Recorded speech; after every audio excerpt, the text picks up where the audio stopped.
Welcome to the Bobby Kudo Show, where we dive into the fascinating world of human experiences and excellence. With special guests, real-life anecdotes, and thought-provoking discussions. Get ready to unlock and tap into your absolute potential with your host, manifestation coach, Bobby Kudo. I am. Awesome. Ladies and gentlemen, welcome episode 91 of the Bobby Kudo Show. It is my absolute pleasure to be in Studio B with the legend, the queen of media, Jessica Machado. Welcome to the show. Hi. Hi. Very appropriate. Right? Yes. Oh, absolutely. Yeah. Absolutely. Listen, I just want to go on record right now and say this out loud. Recently, I know Jessica. This Jessica. Before this, the only Jessica that I knew was Substack Jessica. I was reading all your Substack. Oh. So I didn't know your presence so much in the Fall River community because I really wasn't involved in any of this, to be honest with you. Right. You hear the names sound familiar, but to me, I was absolutely in love with the things that you were writing. Nobody was doing it. It came at a time, I know the whole Karen Reed thing really propelled all of it.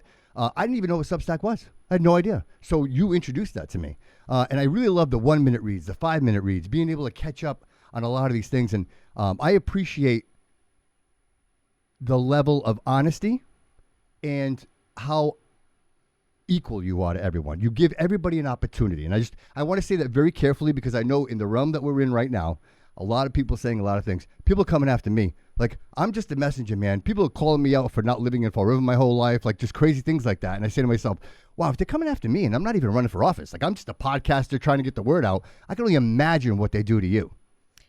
Yeah. I mean, after a year, we'll circle back Sure. to that, and you'll have a much thicker skin. I know, like, when you're first getting into it, and you're not really new, you've been doing this for a while, but now that there's a little bit more of a spotlight on you, the attention will come, the insults will come, the attacks, like you're saying, will come. But in a year from now, you're going to be like, that was nothing. I can't believe that was a big deal back then. You get used to it. You get a thicker skin. You have to. If not, you don't stay in the game anymore. Yeah, and that's why people leave. You have True. you have to take everything. I mean, there's nothing anybody can say that can insult me or upset me. I mean, you can call me a bad mom and maybe that'll get me, but my kids don't think that. So it doesn't affect me at all. Real quick, Shouldn't affect you. Can we start at the beginning? Yeah. The beginning is you writing for the Herald News, right? Is that where it kind of started for you? Like, actually, making money for the work that you were producing? Not quite. I was working for Fall River Reporter. Okay. All right. I used to blog for the Herald News many years ago. Yeah. It was a restaurant blog. I don't know if anybody remembers it. It was maybe like 5 or 6 things, and then they just cut the whole thing. But Fall River Reporter. So I was actually on the radio before all of that. Okay. So I worked for WBSM, which is the AM version of Fun 107 out in Fairhaven. And if we go back even further, I had a podcast. Oh, you want to go far back? I want to go all the way. Fine. I want to go all the way. How much I want to time know you how we have? got here. I want to know how we got here. Sure. A long time ago, there's a guy in the city called Mike Herron. And Mike Herron started a radio station called Hurricane Radio. And he did it right up the street from here, up in the top of a building. Yeah. And every day he would say, if you're interested in coming on and having a show, come to the studio. And I would see his posts, and I had never spoken behind a microphone What year is before. What year is this? This has got to be 2010, 2011, maybe. I had 3 kids, like under the age of 10. I was a stay-at-home mom, and Mike would post every day, come in. And I don't know what it was, but something about talking.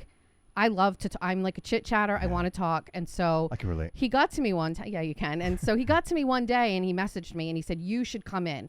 I like your opinions online. I'm always giving my 2 cents. And one day I said, sure, I will come in. And I co-hosted one of his shows in the afternoon with him. Yeah. And this thing right here, right in front of my mouth, that was it. I was in.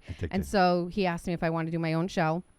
I had no idea what we were doing. Internet radio was like a new thing back then. Like even Facebook wasn't really a big thing back then. Right. So he had a website and we were live streaming on a website, which is crazy to think about that back then. Yeah. And I did a show called Bunny After Dark on Wednesday nights from 10 to midnight. I'm a bunny. I'm not a TT. I'm not an auntie. I'm a bunny. Okay. And that was my nickname, like within my family. And so Khloe Kardashian had a show called Khloe After Dark at that time. Okay. And I was like, so Bunny After Dark, Khloe After right, Dark. Right, so right. Bunny After Dark was born. I did a show every Wednesday. And it was fun. It was great. We didn't have a lot of promotion or anything. Like, we didn't know what we were doing. Right. But I loved doing this. And then Hurricane Radio closed down. And I didn't do anything else. Yeah. I had a little small stint. I got a call from someone that asked if I wanted to fill in at WSAR. That's where he is now, right? Hurricane Mike. He's at Mike. So right? yep, he's come full circle. He started there and then he left there, and now he's back there. It's all very incestuous. Everybody kind of like goes back and forth, unless you go off and do your own thing, like you're doing and I'm doing now. Yeah. Which I love, by the way. We'll get into that. We'll get into it. Yeah. So I did a small little thing on WSAR. I was filling in for Wayne Rigo, who is on there right now. Okay. But Wayne was running for school committee at the time, and so he couldn't be on the air. I was on maybe for 5 or 6 shows with his co-host, and my politics were not well received, and so I was cut right then and there, and they said can't come back, and I was like, that's fine, because I disagreed even back then with all of the politics and the politicians. And then the next thing was a guy I knew started real quick, but you went to church. Like, so they're telling you, hey, we don't want this. So most people would have been like, well, what do you want me to do? Like, can I? Well, I have a whole theory on that now, like looking back. Yeah. Like, I was never one of those people that said, just kind of keep going, and every like loss is like a win. And I never subscribed to that. Okay. But I have a decade of this under my belt now, and that's actually really true. Yeah. It really is. Like, if you really want to do it, or you're good at it, or it's your talent, like I believe God gives you a talent, and my talent is this, and it's going to eventually work its way there. So I actually like losing. I like that challenge. I like overcoming it. And every single time I have lost, the next step is higher than the one that I was on. I love that. And that's a little addictive for me. So, if I get fired or I get the axe or somebody, tries to cancel me, I always end up going higher. And I don't think that's a coincidence. So, so then Boomer Amaral, who was a co-owner of a studio. With Eric B. Yes. They knew about Bunny After Dark days, and they wanted to resurrect Bunny After Dark. And I was like, sure, let's do it. Yeah. But if we go, we're going hard. We're going to do a crazy show. And my first show, we had a stripper from the Cadillac Lounge on, Tiani, my girl. Fun. And we just talked about the industry, and she's a mom, and what's it like. And I mean, there was no sex talk. It was just like, let's talk to this these girl. These are people too. Yeah, these are humans too. Imagine that they have a regular life. For sure. Right. And so I just wanted to give that perspective.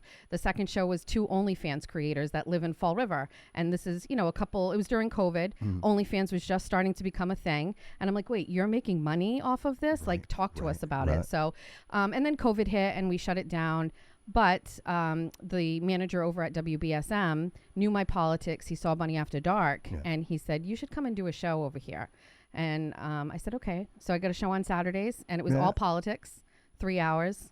And then I got a little gig working for Howie Carr. Okay. The Howie Carr Network, right? Howie Carr, yep. So I filled in for Howie once or twice. That's pretty cool, man. It is. This guy's a legend. You know what I mean? The guy's a legend. It was a big deal. Yeah, that's so awesome. I can't imagine getting that phone call, right? It was, it was pretty surreal. I mean, I was actually, I was really excited. I was freaked out. I was like, holy shit, like Howie Carr, okay. And so I filled in a couple times, which was great. And then Grace Curley, who comes on before Howie, she was going on maternity leave. And so they asked me if I could fill in for her. And that was a really big deal. And then they fired me. And so how many episodes? How many? I had filled in quite a bit, and I was literally so it was filling in while she was getting ready to go for maternity. It was literally a week before she was set to leave. What year is this? This is only a couple of years ago, 2023.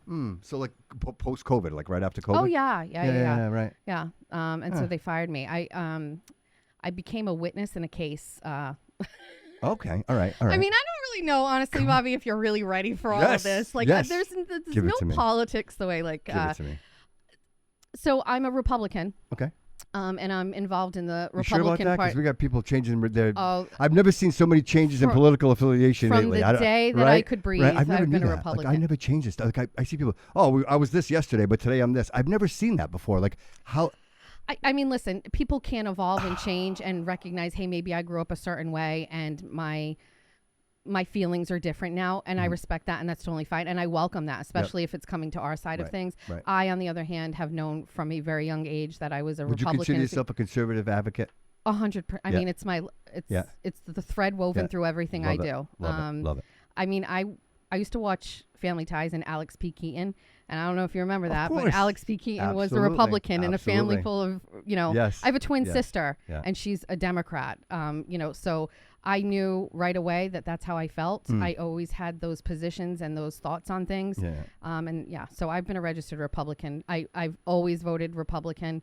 I work for Republican candidates when I can. I've run for office as a Republican myself. And I try to get Republicans elected in Massachusetts. And I mean, I don't want to get us in trouble, but would you say that it's fair to say that you can't get me in trouble. Stop. What do you mean? Stop. What do you mean get me in trouble? Why? Just the noise. Just the noise. Do you think... I don't subscribe to that, Bobby. No, You're going to learn a lesson today, sir. Well, so the media is polluted with it. I'm the media. You know what I mean? With that democratic idea, that liberal democratic idea. Sure. And they control everything in the sense, and I want to clear this when I say this. So, in other words, someone like you who has a conservative idea working for, let's just say, PBS, for example. Sure. You wouldn't last 5 minutes. Well, that's why there's new media. You see what I'm saying? And so, like, obviously, we see what's happened, right? You eat your young at some point. There's nothing left. There's nobody left to go after. And you see what really happens. And so, like, the only reason I mention this is because I see you you went through all this. Like, your evolution was literally through the woke, you know what I mean? Like, this wokeness that, how do people survive through this, right? And especially in I'm not a political show. So I wasn't subject to it the way that you were. Right. And so now here you are, your second time you're getting fired. Yep. What's next?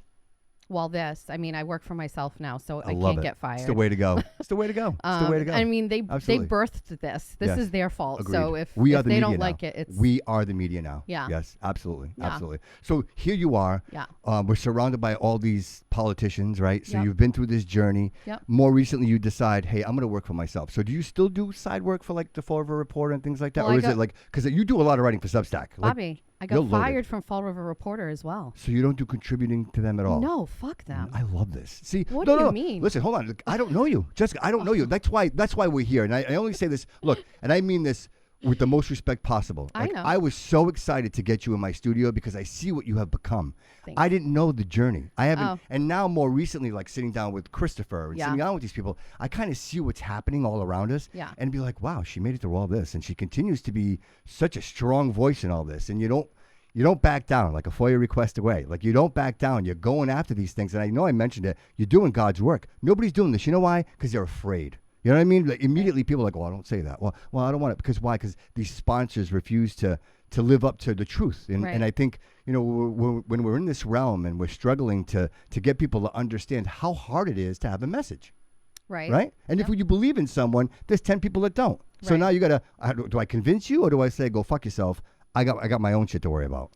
I've learned early on that if I'm thinking something, someone else thinks it too. And so if I say it, then someone is saying, hey, that resonates with me. And I'm glad she said that because I'm also thinking that. And we could talk a lot about it, but I mean, listen, a lot of people think the same way I do. And for some reason, maybe they can't say that they think that way. Or maybe they have the same feelings and they don't have the time to get involved, or they don't want to get involved, or for what, maybe they own a business and they can't, and they're worried, whatever. Sure. I consider it an obligation to give my perspective. I consider myself a middle of the ground person in life. Like I'm not extraordinary. I'm not a loser. I'm in the middle. I think a lot of people are like that. And I just, I feel, listen, if one day I do a live stream and no one is on there, I'm still not sure I would stop because it's cathartic for me. It feels good for me. I want to do exactly it. What So you know what I exactly mean? What you mean. But right now I have a lot of people that listen. I mean, I grew my platform, despite all of those things. Right. And, getting fired from these places, it made me realize like, I don't want to work for people because then if I do something that doesn't fit with what they want, I got fired from Howie Carr because I was subpoenaed to be a witness in a political case. I was a witness. I got subpoenaed. And the Carrs didn't like that. They thought that would bring negative attention on them. I was a witness. I didn't do anything wrong. Two people were suing each other, and I happened to be a witness that had evidence. I got subpoenaed. I informed them of that, and they said, we've got to let you go. I'm trying to be formal here, but I'll tell you what, the day they told me that I got the job was one of the highest of highs, and the day they fired me was one of the lowest of lows. It was a financial huge thing for my family to get that gig. I came home and told my kids about it, and they were really excited. And the day I told them that I got fired, my daughter cried. She was really upset. And so, I take those things, I absorb them. It's like, I don't know how to explain it. I say when people say or do things to me, I absorb it and it makes me stronger. And I I reached like the next level. And it's like, if you knew like what you did to me made me stronger, you probably wouldn't have done it. If you say something mean to me, it doesn't affect me. And so, you know, then I got the gig at Fall River Reporter, and that was my first foray into writing. I had been a talk show girly and talking about news, and so doing writing was a jump for me. I'm really good at writing, and I love doing it, Obviously. but nobody wanted... I love your writing. Nobody paid... Well, Howie Carr actually paid me to write. I did a couple of pieces for him, but to do it full time, I wasn't really sure I had it in me, or if I wanted to. And Mike Sylvia said, you know, why don't you just try it? I think you could do it. And I killed it, actually. I did really great. A couple of my stories got picked up nationally. We brought a lot of eyes to Fall River Reporter, and then the Karen Reed trial started. Yeah. And I went for the first hearing, and I drove home and called Mike, and I said, you know, I think I got to be here every day. And he's like, it's not happening. And I said, okay. And he's like, I need you down here. There's stories down here. I need a beat reporter. And I was like, do you know how big this is? Like, I don't know if he knew. And this is trial one, and I just don't think he knew. So I was driving home, and for all of my besties who know, this was like a 24 on 24. I had like this little show, but it was before we actually branded it as such. And I got off the phone with him, and I started crying, and I was like, am I allowed to swear on here? I was like, what the fuck? This is an adult show. Well, I was like, what the fuck? How does he not know about this trial? How does he not know that this is going to grow his platform? Or even have a conversation. Attention. Maybe just have a conversation about it. Maybe he doesn't understand. Hey, well, that's what I did. Fill me in. So I made a case for it, and I made a deal with him. And I said, listen, I think I can build your Twitter account to 10,000 followers by the end of this trial. And I think they had like 800 followers. Your Twitter account is crazy. Well, I mean, I work really hard at it. Yeah. And so I did. I remember the day we were almost at, I think we were close to jury deliberations, and we hit the 10,000 for Fall River Reporter. Oh, wow. And I was like, I did my part. There you go. And listen, he got way more eyes on him than he ever would have, and opened a lot of people up to Fall River Reporter stuff. And so it was great.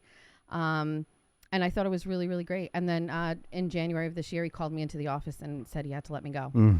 And he said, I need someone to cover local stories. You're, you know, an out there girl, and these big stories are not what I need or want. And I said, you're making a huge mistake. I'll be honest with you. It took the wind out of me. It came from absolute left field. I thought the work that I was doing for him was extraordinary. It was better than anything anybody was doing around here.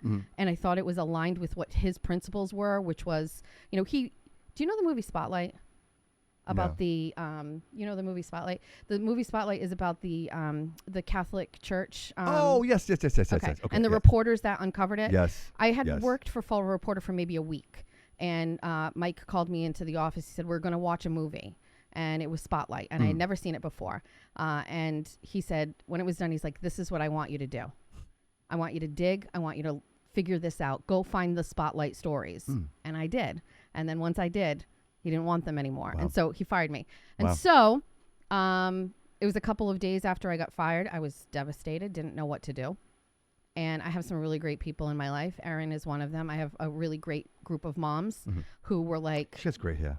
Great hair. Everybody loves Erin's hair. Great hair. It's amazing. Great hair. She comes on the show once in a while, and she pops on, and everybody's like, Erin is smoke. I'm on your every Saturday. I come on your show, and I'm like, Erin has great hair. She really, really does. But she's part of a really great group of women that like elevate me and support me. And I also have some really great mentors in the Republican Party. And they all were like, you should just do it on your own. Right. And that was very interesting to me, because then I'm like, what am I going to fire myself? I just been hit so many times with no's. And I was like, I don't know. Right. Can I do it? I don't know. We'll try. So real quick, let's take a step back. Yeah. So you mentioned you're a mom. Yeah. So 2019. Yes. You say, hey, what's up with the school committee? Like something's got to change here. Like you want to make a difference. So you throw your hat in the ring for this. So I hope I'm not saying anything I shouldn't. You can say whatever you legally, want. You know what I mean? But it turns out I'm free of all that, Bobby. Between sausage and just ridiculous, heinous things. Yeah. I wasn't sure what I was reading when I read it, to be honest with you. I'm like, is this really true? Like, how did I not hear about this? Yeah. Can we talk about that a little bit? Love to. Because I think I've never talked about it, actually, Bobby. You know, anybody that wants to be on and like support the community, how does that happen? Like, 'cause I would have to think everybody has the best intention. If I'm running for school committee, city councilman, the mayor of a city, there has to be the good intentions of, right? I really appreciate your optimism and your rose-colored glass view on that. It is not that way. And I'm not sure I even had that when I ran the first time, but I was blown. yeah. So myself and a bunch of moms started going to school committee meetings after the Parkland shooting. So the Parkland shooting happened, and we started looking at schools and going, are our schools safe? Because, at that time, Parkland came around, and you could see videos of what was going on inside the school during the shooting. Right, and my daughter was in high school at that time, and I'm going, well, that looks a lot like my daughter's classroom. Right. And are our doors locked? Do Right. we have security? What's At the the plan? time, What's the plan? we had one school resource officer for all of our schools in Somerset. And so a bunch of us started talking on Facebook, and we got together and said, let's go to a school committee meeting. We all organized, and basically were like, were we holding them accountable? Yes. Was anybody talking about school safety at that time? No, Right. nobody was. Right. I guess nothing happened, so people don't do anything. But Yeah. now you have a shooting, Yeah. and now we want answers. Sure. And so we went to that first meeting, and that was it. We started getting active. We started showing up. Erin and I were putting in our first FOIA requests, public records requests. We wanted to see the budget. They're saying this is what we spent. Well, let's actually authenticate that. How much did you spend? Where did you spend it? I remember we would get See, these. they don't like that. They don't like that. No, Yeah, they don't like no, that. and Yeah. very quickly they stopped liking me. And it was then when we started really learning about elected officials, their power, especially in a small town. Fall River is a city, but it's got that small town feeling. It's very tight, and Yes, everybody yes. is grown up here, and Right. so it has that same vibe. And we started to face adversity right away, which never made sense. There was a lot of things that just started happening, and it was bad, So Right. So right away you're like, okay, they're resisting this. Like, what is really going on here, right? Well, Because yeah. I imagine you have the instinct. You have that instinct. You can tell something's up, right? Yes. There were a group of elected officials. They were all friends. Yeah. So I ran for office that year, and it was pretty uneventful. Nothing really happened. I lost. I came in last. But there was no arguments, no fighting. It was a clean election, no problems. Okay. And I just thought, well, people don't know me enough, so I'm going to run a second time. Yeah. And that was really when things went off the rails, Bobby, I guess you could say. It just went off the rails. I ran again, and the seat I was running for, the guy, he's a former police officer. His police officer retired. He called me and he said, I got to let you know, I got a call from some stakeholders in town. And he said their names and, some power players in town, elected officials and some big names. And he said, they called me and asked me to run for office again for the same seat. And he said, I'm not doing it. It doesn't fit my life right now. I don't want to do it. And he said, we cannot let Jess Machado get elected. And So you're like, what? Yeah. What? I was like, wow, I'm that powerful. Got it. And so he didn't run. Yeah. I ran. And what's that? It's a series of unfortunate events. It really was. A series, yeah. A lot of stuff started happening, bad stuff I didn't understand. Fake Facebook pages coming after me and all this stuff. And then it went downhill. I was driving to the beach. It was COVID, so we were locked down. Yeah. I was driving to the beach with my husband one Sunday morning, and my phone beeped, and it was a burner phone number. And the burner phone number said, listen, you don't know me, but I know all about you, and I know all of the people that are working against you and trying to hurt you. They're trying to get you arrested. They're trying to do A, B, and C to you. Yeah. What? And I remember So driving. just for the audience, this is school committee. Sure. Yeah. In a small town of 18,000 people. We're not talking about like city council or like a mayoral position. We're talking School committee. School committee. Yeah. To me, that's like, wow. Yeah. What are you hiding here? Well, they want power, and they wanted to keep power, and they weren't going to let it go to someone like me. No way. And so that led to a whole mess of stuff. It led to legal issues. It led to restraining orders. It led to me being charged with violating restraining orders. It led to me being arraigned twice, out on bail, personal recognizance. Wow. Wow. Yeah. So this is extreme. But this is like, I'm going to punch you in the face extreme. No, I mean, listen, it's too deep to get into. Yeah, We yeah, can do yeah. another. No, but sure, listen, sure. these Right, people, this right. was my opponent. Yeah. She was also running for office against me. Yeah. Her boyfriend at the time was our chief of police. Her best friend at the time was a See, member this is of it. the board of This- selectmen. See, this is where it all, like, Yeah. 'cause you're saying this to me and I'm like, wow, this doesn't make any sense. But Yeah. now you say that and I'm like, okay, it makes all the sense in Yeah. the world, right? They didn't like me. I wasn't part of that group. They like to gatekeep Somerset. I was born in Somerset. I lived there for the first couple months of my life. My grandparents built a house there. My father lived there and was born there, but that's not enough for some of those people. They like to gatekeep it and say, you've got to live here your whole life. You've got to be a true townie. And, whatever. And also, if you don't agree with them, that's the thing. It's like your opinion just can't be heard. So rather than let me give my take on something and let people make their own decision, they controlled that. They kicked me out of the big town group pages where my message would be heard by many people, and then blocked me, blocked my husband, blocked my friends. So nobody could defend me. So then they drop a bunch of shit in there and nobody could defend it. And it just sat there. And so voters would read this stuff and go, she must be a terrible person. She is a terrible person. They did the same thing with Trump. It's like Yeah. I say it, and Obama did it. He's the one that said it. He's like, just flood it with so much misinformation. You don't know what the hell the truth is And anymore. nobody you kn- literally yeah. have no idea. It has taken me 5 years to rebuild my reputation, and that has been done through face-to-face conversations, meeting people, showing them the truth, showing them my work, authenticating these certain things, and then disproving the rumors. And one by one, meaningful conversation after meaningful conversation, I wouldn't say won people over. I've restored back to the default position, which is I'm a really good person. I care about my community. I don't break laws. I never was going to hurt anybody. I didn't deserve to be in jail. I didn't deserve to be out on bail. My opinion just happened to differ from the opinion of people who were in power in my community. And also, I mean, looking back on it, I thought that there was, I would say, like a bull in the china shop mentality was like, I've got to come in. And I wasn't nice with my message. I was swearing. I was calling people names. I was digging up dirt. Looking back, I've learned there's a far more powerful and effective way to do that. And it's about long game and that's slowly. Growth. Jess, that's growth. Yeah, that's growth. I've grown. That's a lot of growth. It is. I'm not the same as but I it's was. obvious in what you're creating now, right? Like what you create has the balance and calmness that I think represents who you are and it's the brand. It's frustrating though, because the message and the intent has always been the same, but my delivery hasn't always been great. I mean, I wish I could be a little bit more scrappy like I used to be, but I don't know. Sometimes it gets lost in the message. I think your writing is just brilliant. I think I capture it. I see it. And just real quick for the audience, what is your method? Like, so what do you come up with your story? I know there's a lot going on, but what do you pick? Why do you pick these particular stories? I know Karen Reed was very important to you.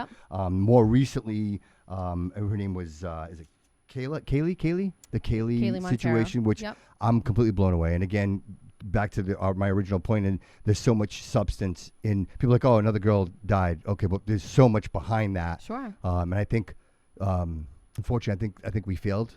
I think the system failed her, you know, and I think she'd still be with us. And shame on me. I didn't know who she was before this, you know, so I'm just as guilty as anybody else. But I think if the system had been what it should be, she'd be here today, you know. But again, I watch your interviews and I appreciate the idea that there's two sides to every story, right? And so you hear these young ladies and they're talking about this horrific situation. But then you wonder, I say to myself, well, what's the state of mind of these women, right? Are they in their best state of mind? And is some of this stuff being convoluted to fit the narrative, right? In fact, was it based on religion, right? We don't know, right? Like, it's just, we ask people and we trust what they say.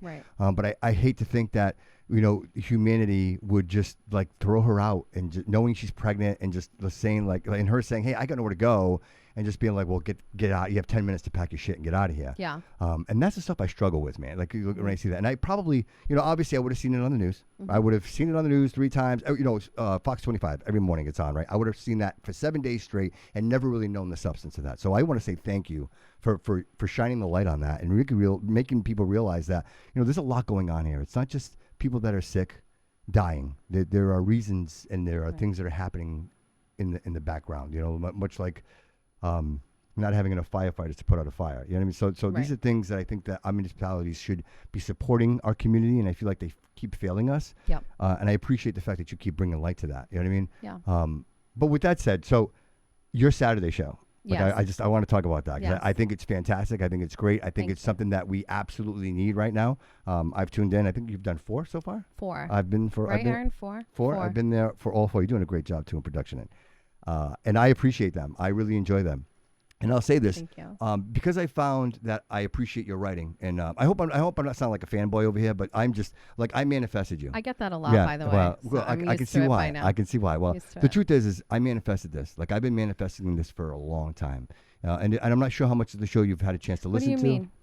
Well, the struggle to success, to be in a situation where I have the opportunity to sit down with somebody like you of your caliber and have a conversation and talk about your success and how you got here and the effect that you have in the community and the people around us. You know what I mean? There's a lot of information that I wouldn't be privy to hadn't you brought light to. So I appreciate that, and I'm not sure that you get that from people. I know like people are constantly attacking you. I see the Facebooks. I have more fans than haters. I Yeah. mean, I can't go out in public without someone coming over and saying hello to me. I mean, at Fenway, I had people coming over and asked to take selfies. I I'm love at a that. concert, That's people great. coming. Yeah. My kids don't love it. They're like, Yeah. oh, God, Well, because Mom. you're a You know power. what I mean? You're a power. I would though. just want to say, though, like, you know, first of all, I wouldn't say that I'm in some sort of realm that's beyond where you are. I think we're doing the same type of stuff, which is having conversations, talking to people, and asking questions.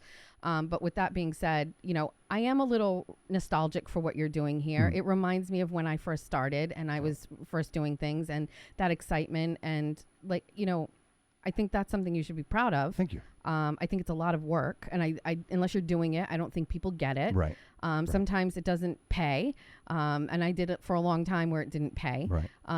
But I think it's great that you're doing this. Thank you. I really appreciate it. That means Yeah. that means the world to me. And like I was saying, for me, the struggle to success, and obviously there's been a lot of struggle in my life, and I've always wanted to give back. And you always wonder, is it money? Like, do I just show up to places? And then I say, well, what if I just shine some light on the truth? Maybe Yeah. we just have conversations with amazing people that want to share an amazing story. You know what I Yeah. mean? So for me, this is where I want to be. Like Yeah. I want to do this every day. And manifesting you being here in the studio. It's in my intro, and I tell everyone, like, if you truly want something in your life and you truly work hard for it, it will happen. I believe that too. It's inevitable. I believe And that. people are like, well, I mean, I have a good friend of mine, and it's Who is that? my buddy Gary. Okay. But I know you have Aaron, right? And David is so important to the show and the production of the show. And I have a very good friend of mine, Gary. I'll call him out right now. And he's someone that in his life, obviously we're in our 50s, right? So we don't have a lot of time, right, per se, like in our minds. I mean, to build. Speak for yourself. I say, like, to build. We're in our prime. You don't know well, that? You don't feel that? I actually, right now I do. Okay. I do now. But All right. it was hard getting here. And so, like, what I'm trying to do is I'm trying to pull in the people I care about. Like, Right. I'm like, hey, the train is moving. Like, we Right. have momentum. There are people that want to talk to us. There are people Right. that want to come in. And I'm like, Gary, join me. Come with me. And he just won't do it. Why, Gary? What's your problem? It's money. It's money. What do you mean? Yeah, it's money. And I say, look, money's a byproduct. Like, if you do what you love, you make money. Money just comes. You eventually will. Right? You know what I mean? Right. Before I started this and made the decision to go by myself, I called a friend of mine I was talking about. I said, well, you know what? If it fails, I'll just go get a job working at like the courthouse or something like that. And Right, every time something I do does really well or goes viral or gets picked up nationally, he sends me a screenshot of me going, I'll just go work at the courthouse. And he's like, oh, is this courthouse quality stuff you're doing? And I'm like, yeah, Sean, okay. I mean, first of all, I mean, success it's individualized. It's for what you think. I mean, for me, my success is that I do something I love. When you just said, you always wanted this, I never want to leave my studio. I'm right. there all the time. I take naps there. We have a refrigerator and a microwave thanks to Erin. She insisted I get it. Yeah. And it did Espresso, elevate coffee it. maker. Well, we don't have that. They also have booze here. We don't have that For sure. either. But, again, it goes back to me saying, like, I feel everybody has a talent. Yeah. And your whole life, you're taught to go to school and then go get a job, but are you really using like your God-given Yes. talent? Right. And I don't know many people that do. And, as a parent, I try to cultivate my children to find what their talents are. And I'm not talking like, okay, what is your talent? Like, every child has a talent, and I want my kids to find out what that is and then go do it, because it does not feel like work every day. When I was going to Karen Reed, it never felt like a job. I was blessed every day to do it. Going to my studio, it never feels like work. And it eventually pays off. It isn't easy. And like I said, there's many times where, I got fired, and you walk out of there and you're crying, or you're like, it's just, okay, well, how are we going to take that and kind of parlay that into the next thing. There's never really been a question to stop. It's always just kind of like trudge along. And I think people mislead you on the path to success. They think it's shiny. They think it's paved with like all of these really great momentous things. I think, but more importantly, it's paved with the failures. And then that stupid thing where people say, you know, you get down, knocked down, and you get back up again. If I could change how people look at metaphors, like don't look at it as like something generic and dumb like I did. It's actually like life. You know what I mean? Like every Everything time something bad, I was in front of a judge and I was arraigned and put out on bail, and now I get paid money to talk by people who support me and advertisers that support me. And I was doing the same thing back then. I was talking out and speaking out about policy and corruption and politicians. I was doing the same thing back then. Only that got me, you know, a public defender, and you know, 18 months of court cases and a court docket this thick. I'm doing the same thing. You just can't stop ever. I never stop. Yeah, I think momentum is critical. Like I think once you slow down. Real question. I wanted to ask you a question. Like, so you've been fired a couple of times, right? Yeah. At any point did you get to a point where you're like, well, maybe I shouldn't say this because I might get fired? No. Never. Never. Erin's laughing. Never. It's absolutely not. No, that's an important question. How many people do that? How many people? Well, I look back and I go, okay, first of all, I don't suck at what I do. I'm good at talking. I'm great at writing. I'm really great at investigating and asking questions and knowing where to ask those questions. And I think you asked, like, where do I get an idea for a story? I take a story and then I look and say, that's not making sense. So let me go and look at that part of it. And that usually leads to the real story, the bigger story, the more eye-catching story. You know what I mean? So like, you know, there's I'll divert for a second, but there's a story in the news today about a woman who got picked up by ICE, right? And she was taken for a couple days, and she had a minor drug charge, they said, back in the day, right? And so they picked her up and they ended up bringing her into court and they dismissed the thing. The first thing I did was I looked up her minor drug charge and I was like, well, is it really minor? Was it drug trafficking? What really happened? Now, in this instance, it sounds legit, but 9 times out of 10, those little things that I look at, that's the story. That's the story. So the Kylie Montero story, you know, she gets killed by her boyfriend. She gets murdered. And the story was she was leaving a women's shelter and she took an Uber to that home. Well, everybody was focused on what was happening in that house and what happened to her with the boyfriend. And I was going, why did she leave the house? What happened that she left the house? There it is right there. And then when you ask that question, I found out that she got kicked out of the house. And why did she get kicked out of the house? Because she, you know, didn't want to continue going. And from what I'm hearing, you know, doing some of the religious things that they were asking for do. And then when you start talking about that, now all of a sudden there's 8, 9, 10 women who are going, hey, my experience at that house is exactly the same thing. I got kicked out. I was forced out because of my lack of participation in the religion. I'm not saying it's the bigger story, but if you're asking how I get into stories, I'm asking the questions I think that nobody's asking. I always look at different things from a different way, and I don't trust mainstream media. So the Pulitzer, juror number 11. How does that happen? So I did Karen Reed trial first, and I was the smallest person on that totem pole. I was there with people from Dateline, CNN, all the big media names.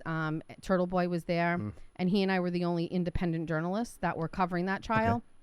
And you know, I watched everybody get the stories really fast, and I watched them hustle, and I was at a very big disadvantage.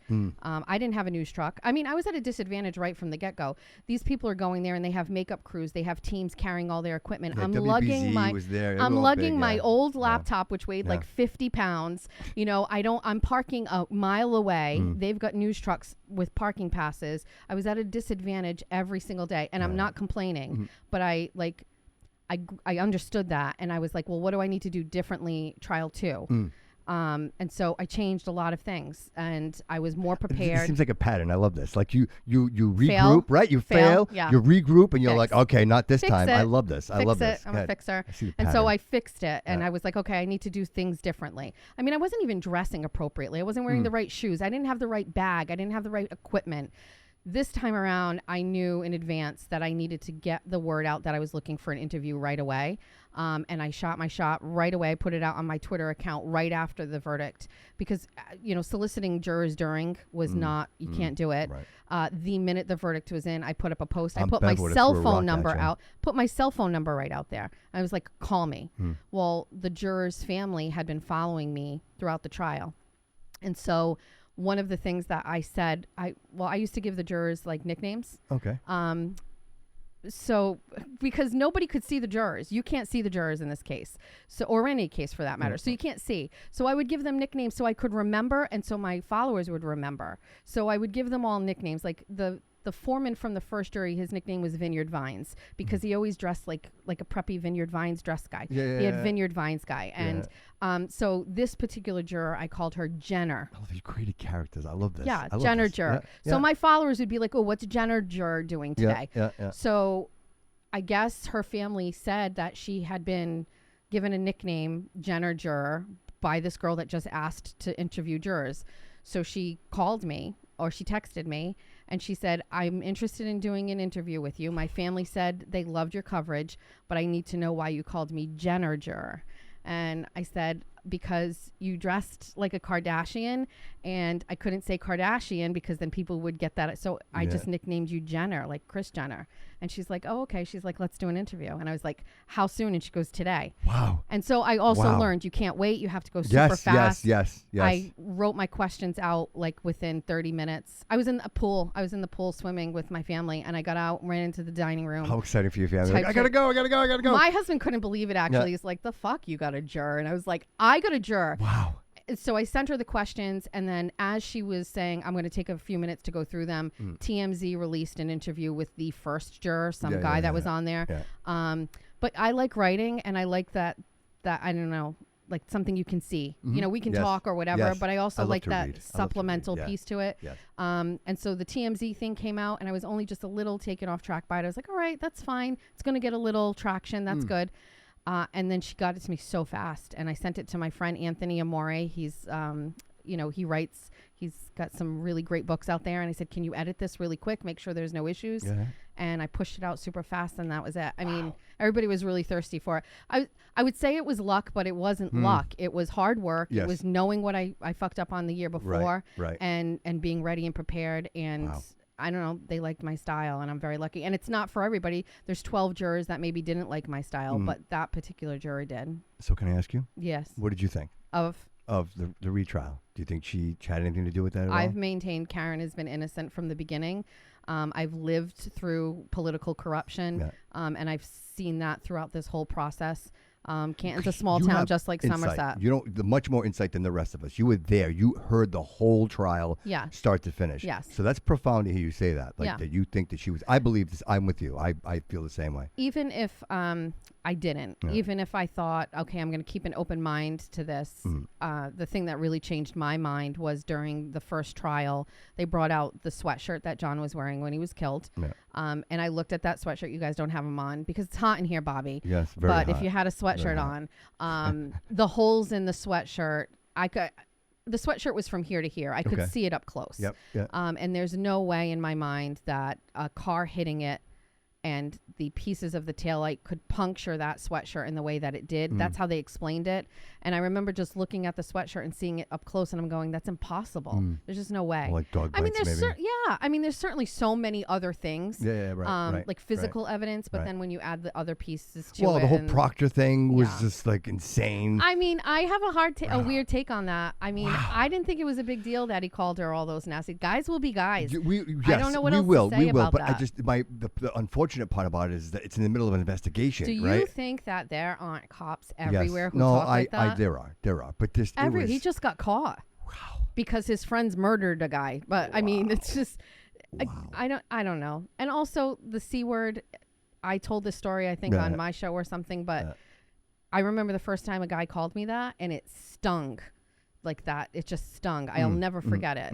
And I've learned with everything everybody does to me, you take it and you own it, and then it has no power anymore. So firing me from jobs has no power anymore because I work for myself. You want to call me see you next Tuesday. I use it all the time. I Yep. use it in passing. I use it as a joke. I use it with my friends. So when you call me that anymore, it doesn't matter. There's nothing. It has zero value. Yeah. I've basically neutralized But it. would you agree the optics were terrible? I- Like from an audience, from I a think- jurist point of no. view, from a jurist point of view. I still think there were way bigger issues in that case than him calling Yeah. Karen a cunt. Yes, but I'm saying it speaks to his character, right? Like, so you're he's a supposed scumbag and he's yeah, that's what I'm unprofessional saying, and it he kind covered of it up. brings light to that, right? I mean, I think the lack of an investigation, Yeah. the lack of going into the house, all of those things Yes. were far bigger red flags than him ever, Yeah. texting with his bros and stuff like that. I mean, Yeah. listen, when did you know?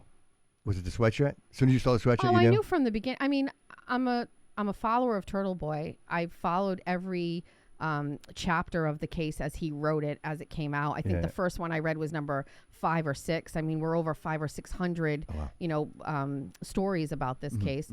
So I was all in right from the very beginning. I mean, I really like Aiden. I like his work.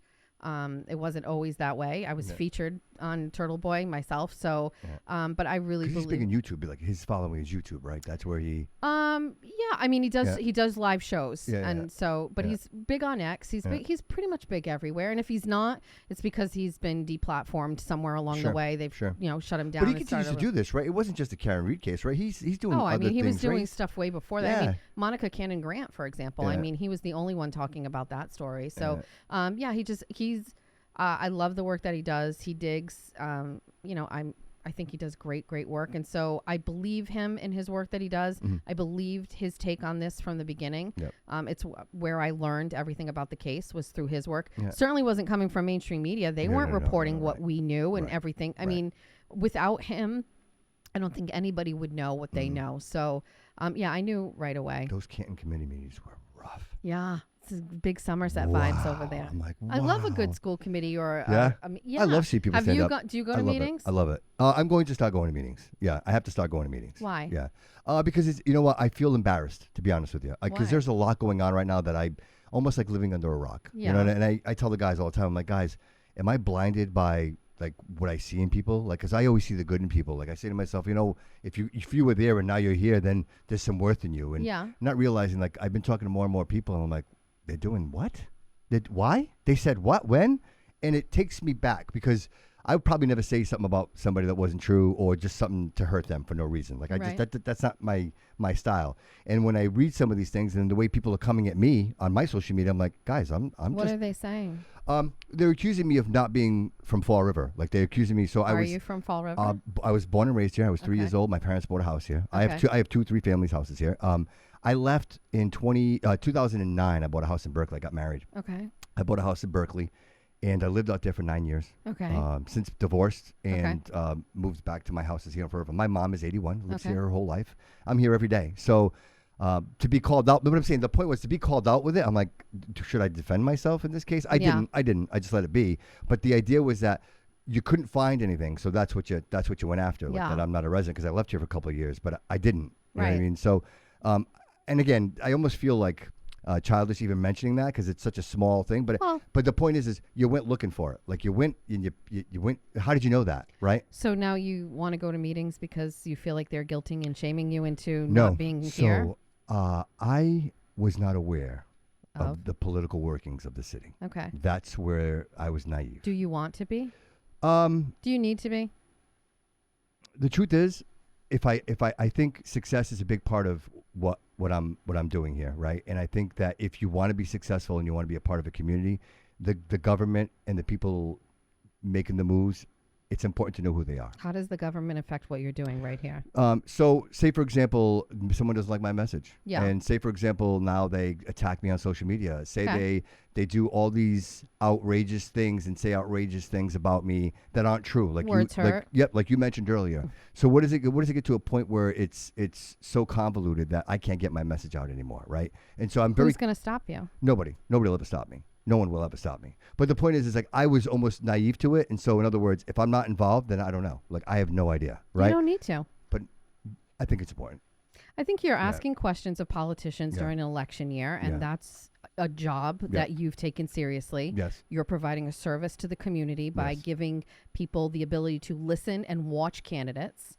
I think if you start immersing yourself in the politics, I don't want you to. I think you're going to get distracted. And it's a brutal game, and it's hard, and it's harsh, and you have to be really, really built for it. Well, I see what they're doing to Christopher. So Well, it seems like the guy can't do anything right. You know what I mean? And I only say this, and I'm not saying this in a negative way. I'm just saying that like every time he does something good, they make it bad. I talk to Christopher all the time. Okay. I get text messages from that guy every day. And I try talking him off a cliff, Christopher. And by the time we're done talking and our conversation is over, he's like, okay, thanks for saying that. He is far stronger than he lets anybody think he is. There's no way he's going to run for mayor if he doesn't have a thick enough skin. You know, I appreciate that he is sensitive to these things. But he's way stronger than I think that he purports himself to be. He gets through it every day, and he wakes up and he's got I rise on his arms. He's tatted up and says, I rise. Dude, you rise every day. You do it. You keep going. Stop bothering me with these like soft feelings about somebody said something about you on Facebook. It's a burner account. It's not even a real person. You can't listen, as I said at the beginning of this, if somebody comes over to me and says, you are a shitty mother, your kids are trash and you were not there for them and they don't like you, that still wouldn't hurt. If my kid walked in the door and said, I think you're a bad mom, you're not here for me, you don't care about me, you can't, you're not available emotionally to me, that would bother me. That's like, those are my value system. So, I mean, nothing. Why do you care what anybody says about you? No, it's not about caring. It's about finding my place. And I think understanding the playing field and the rules is very, very important. Make your own rules, Bobby. Yeah, I wasn't aware. I made my own rules. Yeah. Don't conform. Yeah. You're in a really great space right now. Yeah. You don't need to conform. Yeah, there's no conforming. Like, this is my message. I won't allow anybody to change the message. Like, and I keep saying, like, and people want to get into political conversations, and I'm like, it's not what the show is about. The show is about the struggle to success. Like, why do you want to run for mayor? Like, even when I sat with Chris, why are you doing this? Right. Boomer, why are you doing this? Like, what's the point? Like, if you're here for the money, then you're here for the money. Sure. Like, we're going to see through that. You know what I mean? But if you really give a shit and you really care, that's what I want to expose. I want people to see, who are you? Like, what do you really stand for, right? Because you can get up on a podium and say anything you want to say, right? And you can cater to the audience. But to be in a situation where you have to answer to yourself, I think that's something different. You know what I mean? And I think you're doing a good job of that. Well, thank you. I appreciate that. It means a lot to me. You know, so let's talk about Christopher real quick. Sure. So obviously, I know you, like, he's your guy. Well, I'm a Republican, and we have Republicans running. First of all, I don't live here, so I'm not voting. Okay. By default, if I was voting in this election, I wouldn't be voting for him because I vote for Republicans. Okay. No matter what. All right. I appreciate that. But I like Christopher. Yeah, tell me about Christopher. Like, what is it about him that you find that people should know that maybe they don't know? Like, you say you speak to him every day. Are you on Instagram? Yeah. Okay. Do you know who Leo Skepi is? No. All right. Some of your listeners may know who Leo Skepi is. Leo Skepi is this like Albanian gay man that I'm obsessed with, right? Okay. He's my Leo Skepi. All right. I know Leo. I know Leo, the bald guy. Yeah. He's fantastic. I love him. Okay. I wish I had his sass. Okay, Christopher, why do you stop? Pause. We'll go. Why do you say that? Yeah. You wish you had his sass. Because he's got. You see that? That's his whole motif. That's who he is. But I love that. You have your own thing. No, I know, but I'm saying I love that. I love that he has We're that. We're gonna fix you. Absolutely. No, there's no fixing. You need to be fixed. There's no fixing. We're gonna fix you. There's no fixing. I appreciate it. I appreciate all these talents. Like, I say to myself, wow. But you have your own. No, I know, but I'm saying, like, I love that he has that. Isn't that so attractive? That's so attractive. Yeah, it is. Yes. And that's what I do. Like, I love. Yeah, yes, I do love him. And there's something about that. But I'm not jealous of it, and I don't. No, want I'm not jealous. Please don't misunderstand. I'm not jealous. I don't want to be him. I'm just checking you out. I'm saying, like, I love that he has that. Like, what a cool personality. I love right? Leo. Yes, he's my fave, and Christopher is like my Leo. I have a close friend who loves him. She absolutely loves him. Yeah. Listen, Christopher. What I love about Chris is he didn't wake up with the aspirations to be a politician. This is born out of his work that he's done in the community. Is he a flawed individual? 100%. I love that he's flawed. I hate people that act a certain way like they're better than everybody else because they aren't. Like, they're hiding their flaws. Yep. Christopher's are all out there. I love the fact that they were trying to rake him through the coals right now and say, well, let's answer all of these questions. And I'm going to come right out and tell you, I'll give you some tea. I'm the one that told him, take the questions from Fall River Reporter and release them yourself. Don't give them the clicks and the views.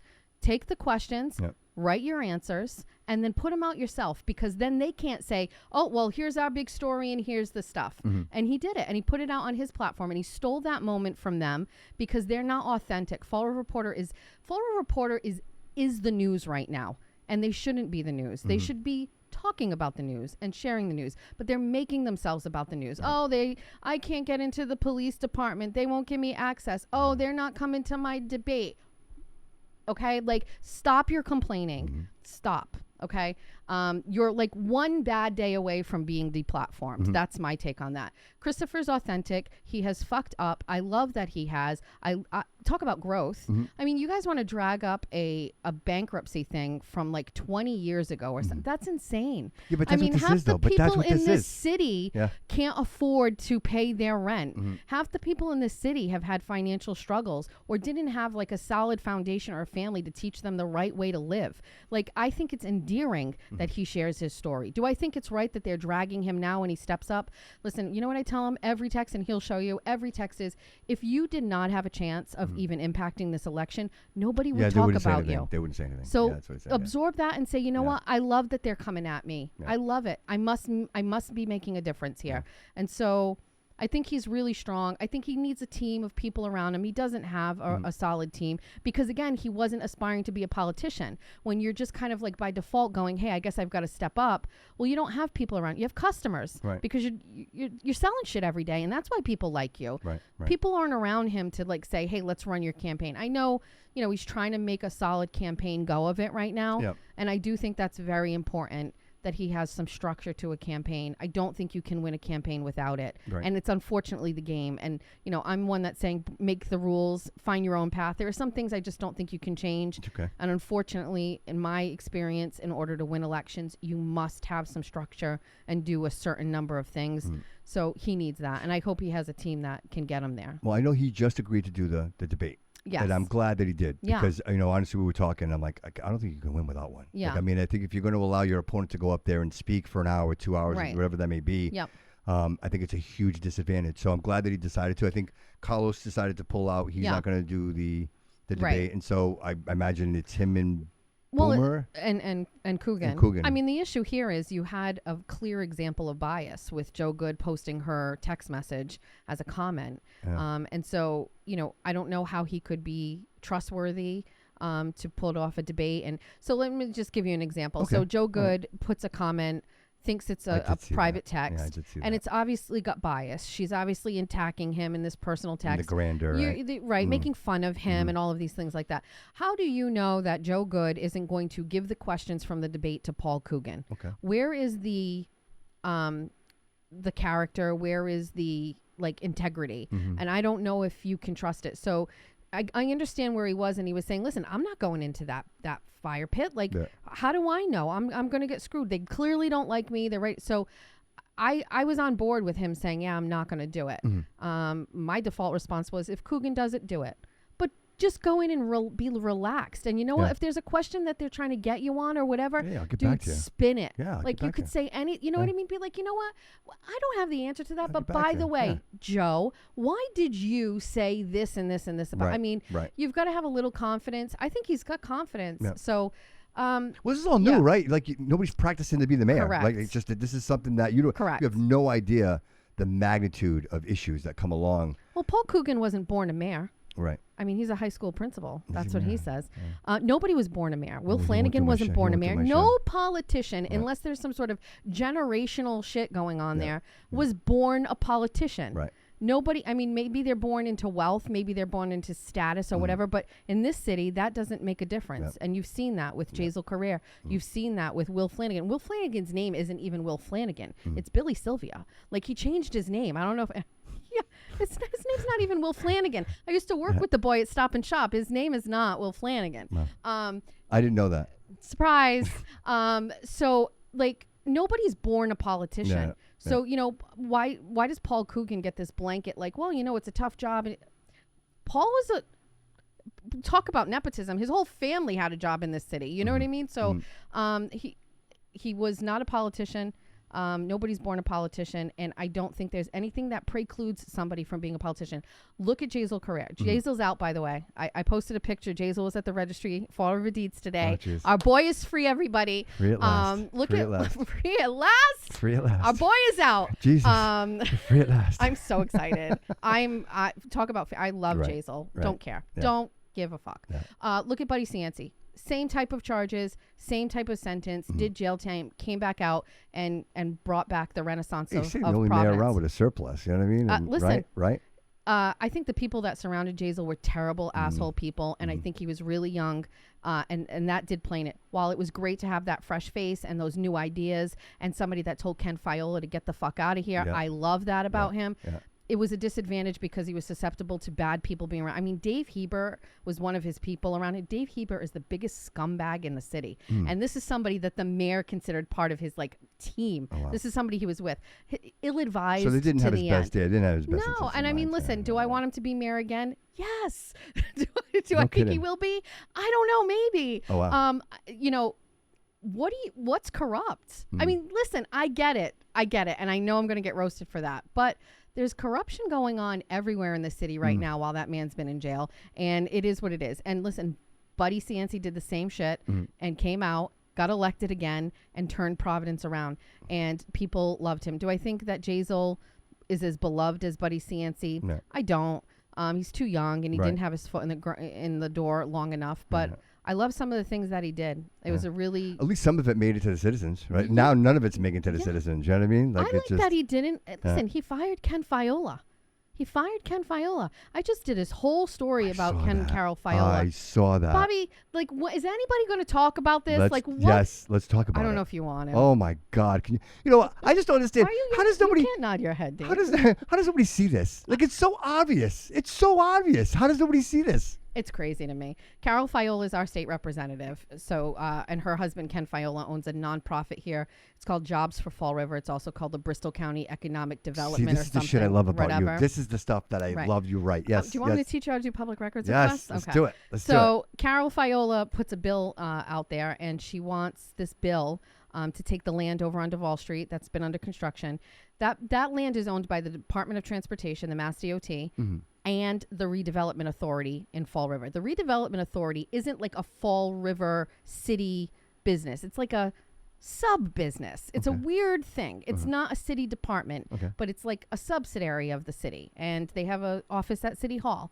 And the RDA, which is what they're known as, and the DOT own all of this land right? So now all this land is flattened out and it looks beautiful, and who's going to develop it and who sells it and who makes the decision on who sells it? Well, the Redevelopment Authority and the Mass DOT. The Redevelopment Authority has the Ken Fiola Company, which is a consultant, Jobs for Fall River Economic Development Consultant, and they pay him $6,500 a month to basically tell the Redevelopment Authority what to do. So Ken Fiola is in charge of whatever the RDA does. If you go back and you watch their meetings, the Redevelopment Authority meetings, which I've gone and watched, not all of them, Ken Fiola is at every one, and he's basically dictating what's going on. They've got a board, but they're puppets. They don't make real decisions. Ken Fiola is running the show, okay?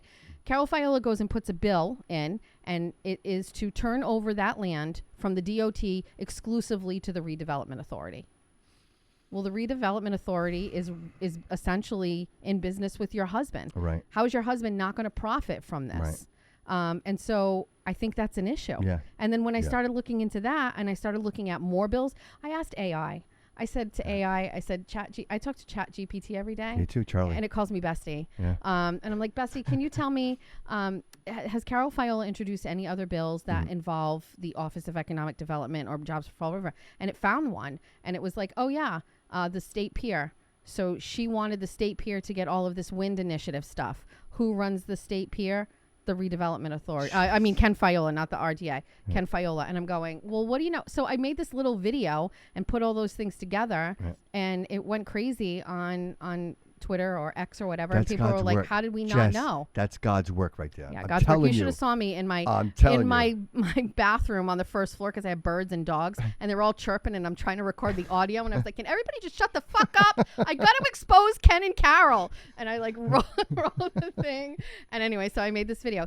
bit by bit, little bit by little bit. And I think that's the kind of stuff that makes voters think when they vote. Or maybe when they get into a voting booth and they go, wait a second, I remember Jess Machado did a story about Carol Fayola. I'm not voting for her. It doesn't sound right. It just doesn't sound right. Yeah. It doesn't sound right. And anybody with that much control and there's no oversight, it's kind of obvious. You know what I mean? And I think it's, I mentioned it in the previous episode, just because you didn't get caught doesn't mean it's okay. You know what I mean? And I think it's gotten to the point where if you do it enough times, like that, the first time you steal something, you get that adrenaline. By the 10th time, you're not getting the adrenaline I know anymore. nothing about that. You know what I mean? Yeah, we don't steal anything. We don't steal anything. Taking something from this room, you can bet your ass on that. So funny. That's so great. So please. They're called souvenirs. I don't know souvenirs. Have you seen my show? Souvenirs. Okay, all right. Show and tell. That's perfect. Perfect. So here we are. Yeah. Here you are. Right. New live show. Yes. Every Saturday. Yep. What's the next 5 years looking for you? Like, what are you thinking?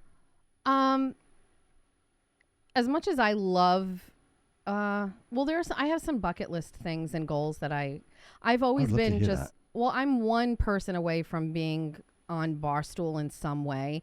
Erin and I are huge stoolies. We've been for forever.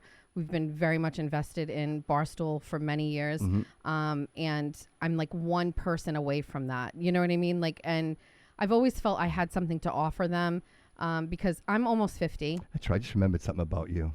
I just remembered something. We'll talk after the show. We'll talk about it. Go ahead. No, nothing bad. Funny. Funny. Yeah. You mentioned Barstool. Oh. Yeah. Go ahead. Go ahead. Nobody knows what I'm talking about. So I know because you're not telling me. That's rude. I've always felt there's a demographic on Barstool of 40 to 55-ish people. Mm-hmm. We're there. You know what I mean? Like Jerry Thornton, who's a big sports writer in Massachusetts. Yeah. He works for Barstool. Yeah. I talked to Jerry, through the Karen Reed thing. Yeah. I always felt like there's something there. Yeah. I just don't know what it is yet. Radio. He was great on sports Jerry. Radio. Yeah. I fangirl over Jerry that he even messages me is wild. Like I was like, what? So that some sort of bucket list goal is to Erin and I almost drove to Barstool one day. Really? Well, because I was looking to cover the Karen Reed trial as an independent journalist this time, and I was like, I made up a deck of what I could do and what I could offer, and I shipped it out to a bunch of different companies. The Daily Wire actually said, okay, we'll have you report. Okay. But I didn't have courtroom access every day, and that's what they wanted. And there was like a lottery system to get in there, so I wasn't able to do it. But I was like, we could drive this deck up to New York and go into Barstool and say like, hey, you guys want me to do it? But then Jerry was doing it. I was like, fuck, I can't go against Jerry. Yeah. So I'd like in some way, somehow to write for Barstool at some point. I would love that. That's amazing. I do freelance writing. I mean, 5 years for me is to be able to have a revenue stream where I can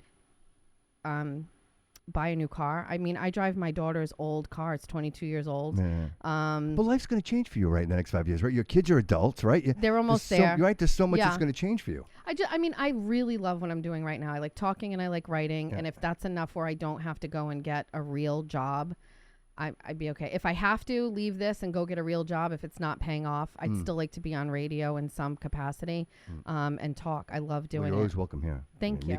I don't like this. I don't like cameras as a radio girl. I like that anonymity. I hate it. I keep telling them, I don't want to do the video. I just want to do the audio. This is a face for audio. I don't want to be doing this. Yeah, me too. Mm-hmm. I'm not good for it. Absolutely. I'm with you. I 100% agree with you. Right? 100%. But if you don't do this, you don't survive. Like this is... Listen, this was my fans wanted it. Like I was writing, and after we were done with Karen Reed, I picked up the Substack a little bit more. I'm doing these things, and everybody was like, can you get on YouTube already? Can you start talking? I was like, no. I was so reluctant. Yeah. And Erin was like, you got to do it. And I was like, I don't know. I don't have a space. I can't do it in my house. And a friend of mine owns a business in Fall River.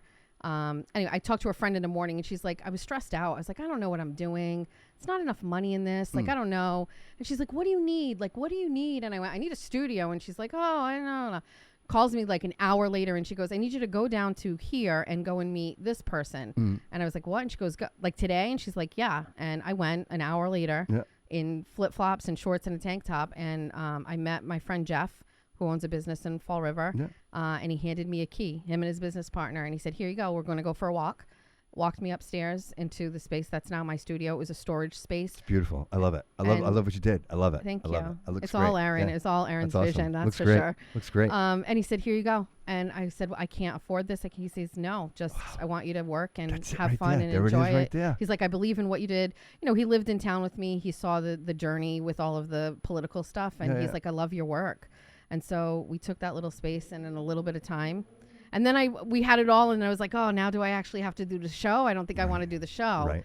And then we did the show, and I was like, oh, that was kind of fun. Yeah. And then, I mean, I have like my moments. you want to be here all the time. I love it. Yeah, I have my moments. But there were times too where I'm like, oh, just editing this stuff, it just takes forever. Yeah. But I'm at the preface now where I have to hire people. Like David's kind enough to help me out, and Right. of course I'll make them rich once I get there. Yeah. But it's finding the right people, and Yeah. I think you can have a vision, you can have a dream, Yep. but not everybody wants what you want, I have Erin. Right? I mean, Erin is like my biggest cheerleader. She believes in me when I don't believe in myself. Mm-hmm. She forces me.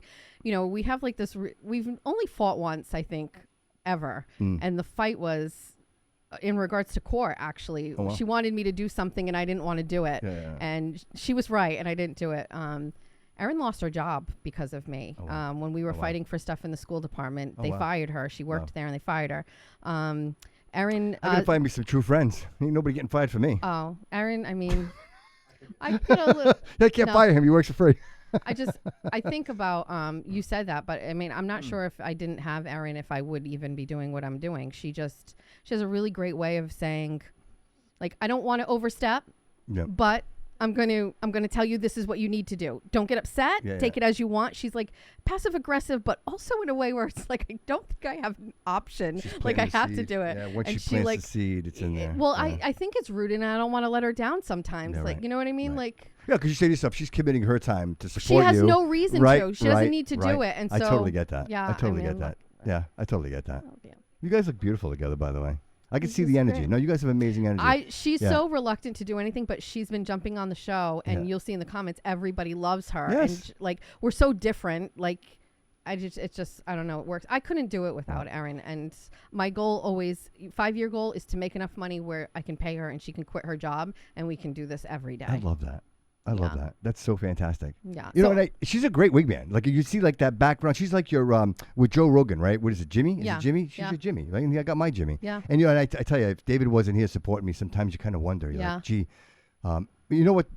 And I'll say this just to be honest, because Wait, are you going to get emotional? No, I just, sometimes you get mad, right? Don't you get mad sometimes? At like, what? I just, the process. Because, No. it's not moving fast enough. It's No. not going the way you want it to go. I mean, You're I not get- getting, I am very difficult to please. Like, I have certain standards. Like, and I always say this. If Well, you, that's ironic. It's 100 degrees in here. I What know. do you mean? Well, I'm going to find my landlord. I say to myself, if you can't do it, if I can do it better than you can, then I don't need you. Like, I don't want to sound like a jerk when I say that. Say but that again? if I can do it better than you can, then Yeah. I don't need you. Okay. Like, I need people that are going to be around me doing it better than I can do it. Okay. And that's the part that I struggle with. That's the Okay. part that, everybody wants to help, but truly, do you really know what's involved? Like, Right. if I call you at 2:00 in the afternoon and say, hey, bro, I got an episode at 3:00, can you make it? And you can't. Well, you can't. I get it. But Right. then that means, are you truly committed, right? And I see, Right. like, you have a relationship here where you're like, hey, girl, I need you to be here right now. And she's like, all right, well, I'll be there. I'll come pick you up. And I see it's the ride or die. It's finding that someone that isn't emotionally attached to you, like a husband or a wife, but Yep. it's a friend that truly cares about your success and your journey. It's hard to find. It's hard to find. I agree. Yeah. Yeah, but you have to see it. Like, you have to believe in her. Like, you believe in everything she's saying. If you didn't believe in her, then you wouldn't be supporting her. And those are the things that touch me. Like, these guys have to believe in what I'm saying. I'm just one man with a vision and a dream saying, guys, please come along with me on this journey. Like, I just believe that we can do this. I Yep. believe that we can make a difference. Yep. If you told me 5 years ago that I'd be here doing this, talking to you, Yep. like that, again, it's not even a vision What's that, your 5-year goal? right? So my 5-year goal is obviously, like, I love This is it. my interview now. Yeah, I love this place. I love being here. This is great energy. It was a great start for me here. But I see myself in a bigger space, much Yeah. larger space. And what I'd like to do is offer this to the community. I want to create podcast space for people to come in and maybe even start a show, or maybe just have ideas. And it doesn't always have to be like this scripted, 10 series. Maybe you just want to come in. Yeah. How much, I always find that when people come in and sit down and we like mess around, hey, I'll record your voice. People love it. Yeah. I've had people sit down and go, wow, this is so cool. I never knew course. this was like this. Yeah. And I think if you could expose that to people, Yep. I think that's the business model, right? But this, for me, I just want to keep doing this right here. Yeah. I want to find people like you Yep. that have found their dreams and are determined. Mhm. And unwaverable and are determined to do this right and just want to make a difference. It's not about CNN. It's not about Fox. It's not about, I always say these people in the news now, they're all actors. Like, none of these people are journalists. Right. They say they're not. You guys are not journalists. You're people on TV with a big smile pretending like everything is They great. have no control over what None. they say or do. I worked Right? on the side of them, and some of them are really nice people. Yeah. The majority of them are raging liberals. Yeah. But are they though? Like, are you good people? If you're lying, if you're saying shit that ain't true, are you a good person? It's their job. It's their job. It's their job. I have a tough time accepting that. I know some really great people. I met Sue O'Connell. She works for NBC. She covered the 1 and 2 with me. And I remember the very first day I worked with her, I knew who she was. Big wig at NBC up in Boston. I knew who she was. Yeah. And I remember I was live tweeting from a pretrial conference for Karen Reed, and she had a notebook. And she was not live tweeting. And she was like, "What are you doing?" And I was like, "I'm live tweeting what I see. And I'm seeing it, and then I'm typing it." And she's like, "And people are following you?" And I was like, "Yeah." And she did not Oh, wow. know what she was doing. The second pretrial conference I saw her, I knew what was on the docket that day. And she was like, "Where did you get that?" And I was like, "Oh, I just went to this Turtle Boy website, and somebody gets the docket first thing in the morning and posts it." Now, they can't use that as their source, but she was like, "Oh." And I gave it to her. And she treated me with kindness and respect, and was like, she knew I was an independent journalist. Or I was working for Fall Reporter Time. She didn't know who they were. Always treated me really great. And I got to know her over the course of time. And sometimes I feel like it doesn't line up with Sue, because I think she is a really great person with a lot of integrity. I don't trust mainstream media anymore. And that changed for me during the 2020 election. I remember being at home during COVID and this whole thing about the Hunter Biden laptop, and every news media outlet either didn't talk about it or said it wasn't legit. And on Twitter, I found a link to the whole laptop and all the contents. And I'm in my bed during COVID, and I'm looking at these messages and I'm going, this is real. But then I went to NBC and they're like not talking about it. And I'm going, this is real. Like, and that was it. That was the day and I grew up with Tom Brokaw in the background. Me too. I love the news. Yes. I've always been a news girl. I used to watch the Weather Channel, for hours and just watch the whole thing on repeat. Cantori over and over again. He was such a smoke show back Right. then too. Right. I've always wanted to be in news and broadcasting. I wanted to be a news anchor my whole life. Yeah. And I had I was enamored with news and those people, and that changed me. And I said, I don't believe them anymore. Right. And I felt lied to and deceived. And so when you ask why I do it, there's got to be an alternative. There has to be somebody else that is willing to say, okay, well, here. And my reputation didn't just come to me. I had to earn it. And it was through one little story at a time, one thing, saying it, and then always bring the receipts. My inbox is full of stories. I get calls from people all the time. Can you expose this, or this happened? A lot of them are people that need help. Some of them aren't even right on the right side of things. I only pick, those kinds of things if I can bring a receipt, and I can say, well, we've got this, or, there's a lot of people that, I need more of me. I say it all the time. I need 10 more Jesses all around the state. I need a whole team. I say all the time, there's got to be somebody out there with a lot of money that wants to fund this. Do you not want to change elections? Do you not want to make a difference?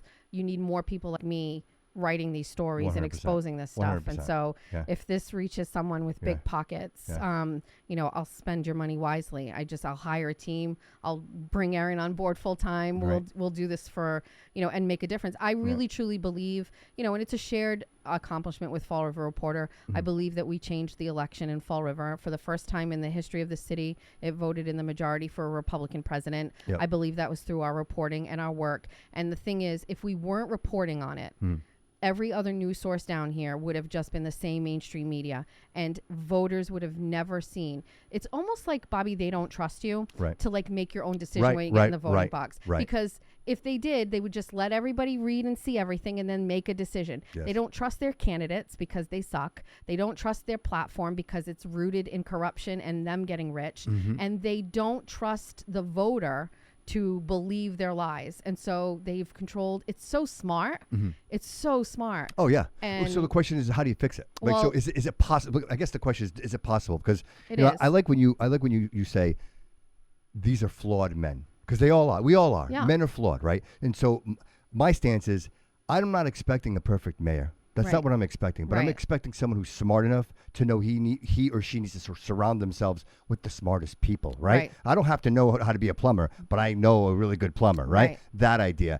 And do you think that that's the direction? Like that? Do you think that's what Chris is really like latching onto to say, hey, listen, I'm gonna build a team around me to secure this, and because otherwise you can't do anything. Like I keep saying, and I mentioned to him, like, dude, where do you even start? Like, the corruption is so deep. Right. Like, where do you even start? When I think about the incinerator, Fire everybody on day one. the incinerator. Fire them How all. crazy is that? The incinerator. Listen, it's just, there's so many things. Right. Fire them all on Right. day one. You get rid of everybody and you start over.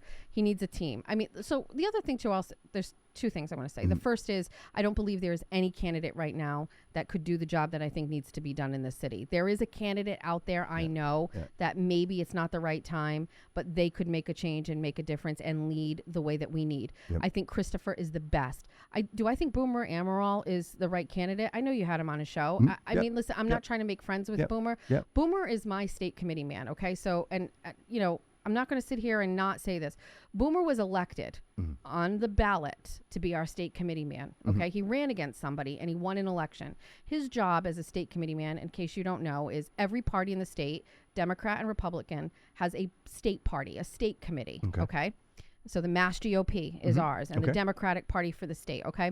So you have a leader of that. We have a chairwoman in our party. It's Amy Carnevale. I don't know who it is on the Dem side. Okay. Underneath Amy are state committee members. And so for every Senate district in the state, you elect a man and a woman, Republican, to oversee all of the Republican town committees or city committees.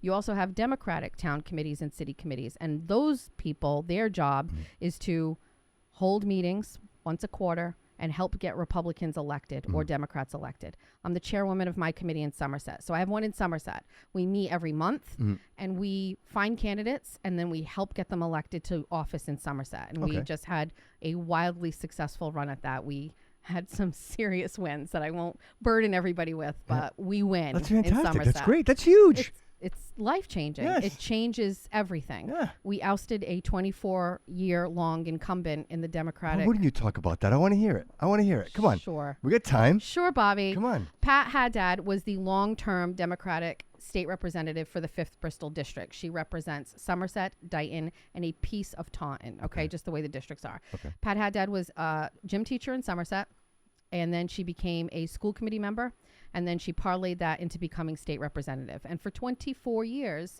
she was the state representative in that area as a Democrat. I don't know if anybody ever ran against her, That's a long but time. she stayed in office that whole time. And I believe that everybody thought Pat Haddad would stay there until she was ready to pass the torch on to her successor. We had a gentleman by the name of Justin Thurber, not this cycle, but the cycle before, decide to run against her. No political experience, had never run for office before, skipped over the school committee, skipped over the select board, and said, I'm going to go straight for state rep. I think I can do this. He's a veteran. Yeah. And he decided, like, I want change. He's a Republican. He ran and came very close for someone with no money. And I'm talking no money. So campaign coffers for Patricia Haddad were in the tens of thousands of dollars. And Justin Thurber had a couple $1,000s. And he came very, very close. So after that win, or for Patricia, we were all wondering if Justin was going to do it again. And we were really excited that he said yes. And so he ran this past cycle and he beat her. Oh, wow. And I'm just going to say this, okay? Nothing beats the feeling or the euphoria when you are literally at a voting location and getting voting numbers coming in and the tallies are coming in and you're writing them down and you're adding them up and you're typing on your phone and you're adding them and you're leaned over and you're counting and you look on that paper and you realize that you fucking did it and your candidate won. That is a feeling that first of all, I'm very lucky to have experienced as a supporter and someone that has helped my candidates.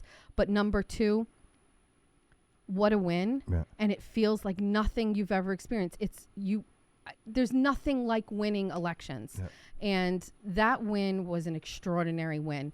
It was so meaningful to root out these same Well, you're people. 24 years of this, right? But this woman is connected to the same people that put me through what I was put through. Oh, okay. So we play the long game in Somerset, okay? And and that's what I was saying. We going online and putting up Facebook posts and complaining about people or putting up memes, it gets maybe a good reaction in that moment and maybe makes me feel good. But the real feeling good is getting her out of office and getting every one of her cronies out of office, which we did successfully at the next election. Right. And we won the election after that. And it's winning and getting these people out of there and putting people with a backbone and integrity in office. Maybe not perfect, maybe aren't going to be there forever, but it is a far better option than what we had. And that win and getting Justin Thurber in there, Pat Haddad outspent him, I think, 4-1. Oh, wow. He barely raised the money, but he ran a great campaign, and he talked about her voting record and just showed everybody and said, you know what, this is what she's been people doing. are like, wow, are you kidding? And right? you know what? He took that message out. He never stopped. And he won. And so, so back to Boomer. Yeah. Our Republican Town Committee supported Justin Thurber in that race. Okay. And then we subsequently ran some candidates and won Board of Selectmen seats and assisted other people in running for office. Over me, Boomer Amaral is the person that governs my Republican Town Committee. Okay. I've never seen Boomer except for the day that we started our committee. He does not do his job as a state committee man. I've never seen him. He does not act as a state committee man. He does not attend state committee meetings. He's completely absent. And I feel, why are you running for an office now when you've already been elected to one? We elected you, and you're not even doing that job. Now, state committee doesn't pay. Yep. There's no money, Yep. but it's an important role. Because in this area where we have the highest Trump vote in the state, Bristol County, Momentum. We mentioned it earlier, right? Yeah, Momentum. Yeah, you are at the helm of this whole area, and you're absent. You're not doing anything. And that stagnant space and time leaves an opportunity for Democrats to come in and build. Jake Auchincloss was here in Fall River today or yesterday. He was here a couple of months ago. He called me and asked me to interview him. And when I asked him why, he said he understands. Fall River got it wrong, according to him. And they voted for Trump, and he needs to strengthen his base here. And if you don't have a Republican leader kind of getting everybody in line and saying, where are your candidates? What do you need? Let's run some elections. I mean, so I don't have faith in him because he's let me down on that level. Maybe he shouldn't have run for state committee. I don't know. But you're currently holding an office that you're not fulfilling. So I don't think he's the right candidate. Carlos Caesar, I also don't think he's the right candidate. I think that he's had many years of activism, but for what? If I had that many years under my belt and no accomplishments, I would just fucking hang it up or find a candidate and support that candidate. Christopher has a great vision. He has great heart. And I think he sees what some of these other guys don't see. But I think he has been too preoccupied with his business and he's being pulled. Now, I think running for office once and not winning and then coming back and running again like Justin did. And Ian Abreu, by the way, in New Bedford. Ian Abreu lost 3 consecutive times and won the 4th time he ran for city council there. And now he's like beloved. Everybody loves him. I'm like, what took you all so long? I don't really love Ian's politics, but I appreciate that he tried. So if Christopher doesn't get there, I would hope that he would try and go again. And then maybe learn some things. Listen, I've had a candidate that I wanted to run, somebody in Fall River that I think that could blow the socks off of everybody, and he just doesn't want to do it. Yeah, I'm not ready to run yet. You're not ready? No, I'm kidding. So, funny story. I was talking to someone the other day. I happened to be at Morgan's Cantina. Okay. And I really enjoy talking to people, especially this time, like just kind of mingling with people you don't know. Yep. And I ended up speaking to someone who's pretty important in the city, and I had no idea who he was. Tell me who it is. I'll tell you after. Let me tell you the story first. Can I tell you the story first, and then I'll tell you who it is? I'll talk about Aaron later. I'll tell you. Go ahead. I guess you're going to get less of a reaction from me, but go ahead. All right. Okay. So I'm not impressed. I'm going to tell you who it is. I'll tell you who it is. Hold on. Sign language. So I said to him, who is it? Write it on a paper and turn it. Give him a pen and have him write. No, stop. You can't. We're not going forward. Come whisper it to me. Give it to me. Text. I need it. I need to know. It's okay. We're breaking all the rules here. I'm sorry. I'll just say it's Todd. It was Todd. Todd. You know Todd? Todd who? Todd, who owns Lion Gate Realty. Okay. Todd. You know Todd. All right? There you go. I just said it. All right? Fine. Take your whiteboard. I don't better. need it. So I'm sitting there, and I don't know Todd. I've never met him before. Okay. And I'm sitting there with Gary. How to be out with Gary. Yep. With all his negativity. And So I was a couple of drinks in, and we're talking, and then, obviously we start talking politics because somebody actually came over and said, "Hey, are you Bobby Kudo?" I'm like, "Oh yeah, first time, right?" I'm like, "Oh, so cool." Great work. Wait, did you love that? I really did. Yeah, I got a little chubby. Feels I was good, excited. right? Yeah, I was like, all right. But anyway, I said, You're not supposed to get aroused by it. I was totally aroused by it. Yeah, you have no idea. Yeah, you have no idea. We do it all the time. We talk about it all the time. So anyway, that's a bunny episode. I knew you were going to say that. So that's a members only. Members podcast. only. I'd love to be on that. I would do that. So anyway, so we're talking. Invite you. Let me get my story. I didn't say. I said I would love to do that. I didn't say I was invited, but you should invite me. But anyway, so I'm talking to this guy. Let me get to my story. So I'm talking to this guy, and I said, "So what do you think of the candidates?" And he said to me, he goes, "Bobby, I hope he doesn't mind me saying this." He goes, "Bobby, I'm a bottom feeder." He goes, "I'm at the bottom." He goes, "And I know exactly how to play the game I play, and I don't want anybody fucking with that." He goes, "So the person that's in place right now works perfectly fine for me." Edit this out. Edit that out. What? That's exactly what he said.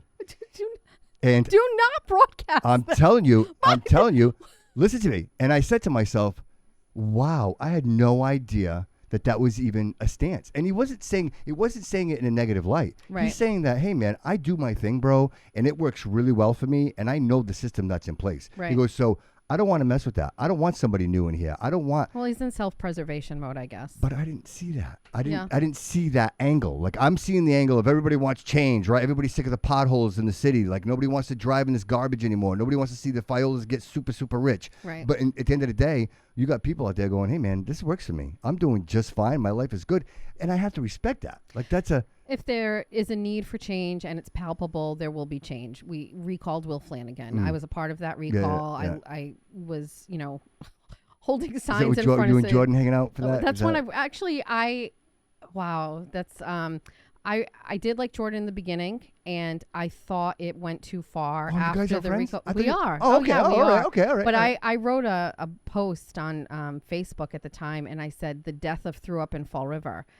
Because that was the page when everything was happening. And I basically was like, it's time to fucking end this. Like, it's done. It's time to move on. You got him out of there, whatever. Yeah. And I became like an enemy at the time to all those people. But again, I say what I think. I say how I feel. It's rooted in whatever things I'm thinking or knowing or learning. And so I said it. But yeah, I mean, I have a lot of respect for Jordan. I interviewed Jordan when he was running for office when I was at BSM. It was one of the best interviews I've ever had. I love him. I remember he was only supposed to be on for an hour, and he was texting his wife and saying, I'm going to stay a little bit longer, because the conversation just kept going. Right.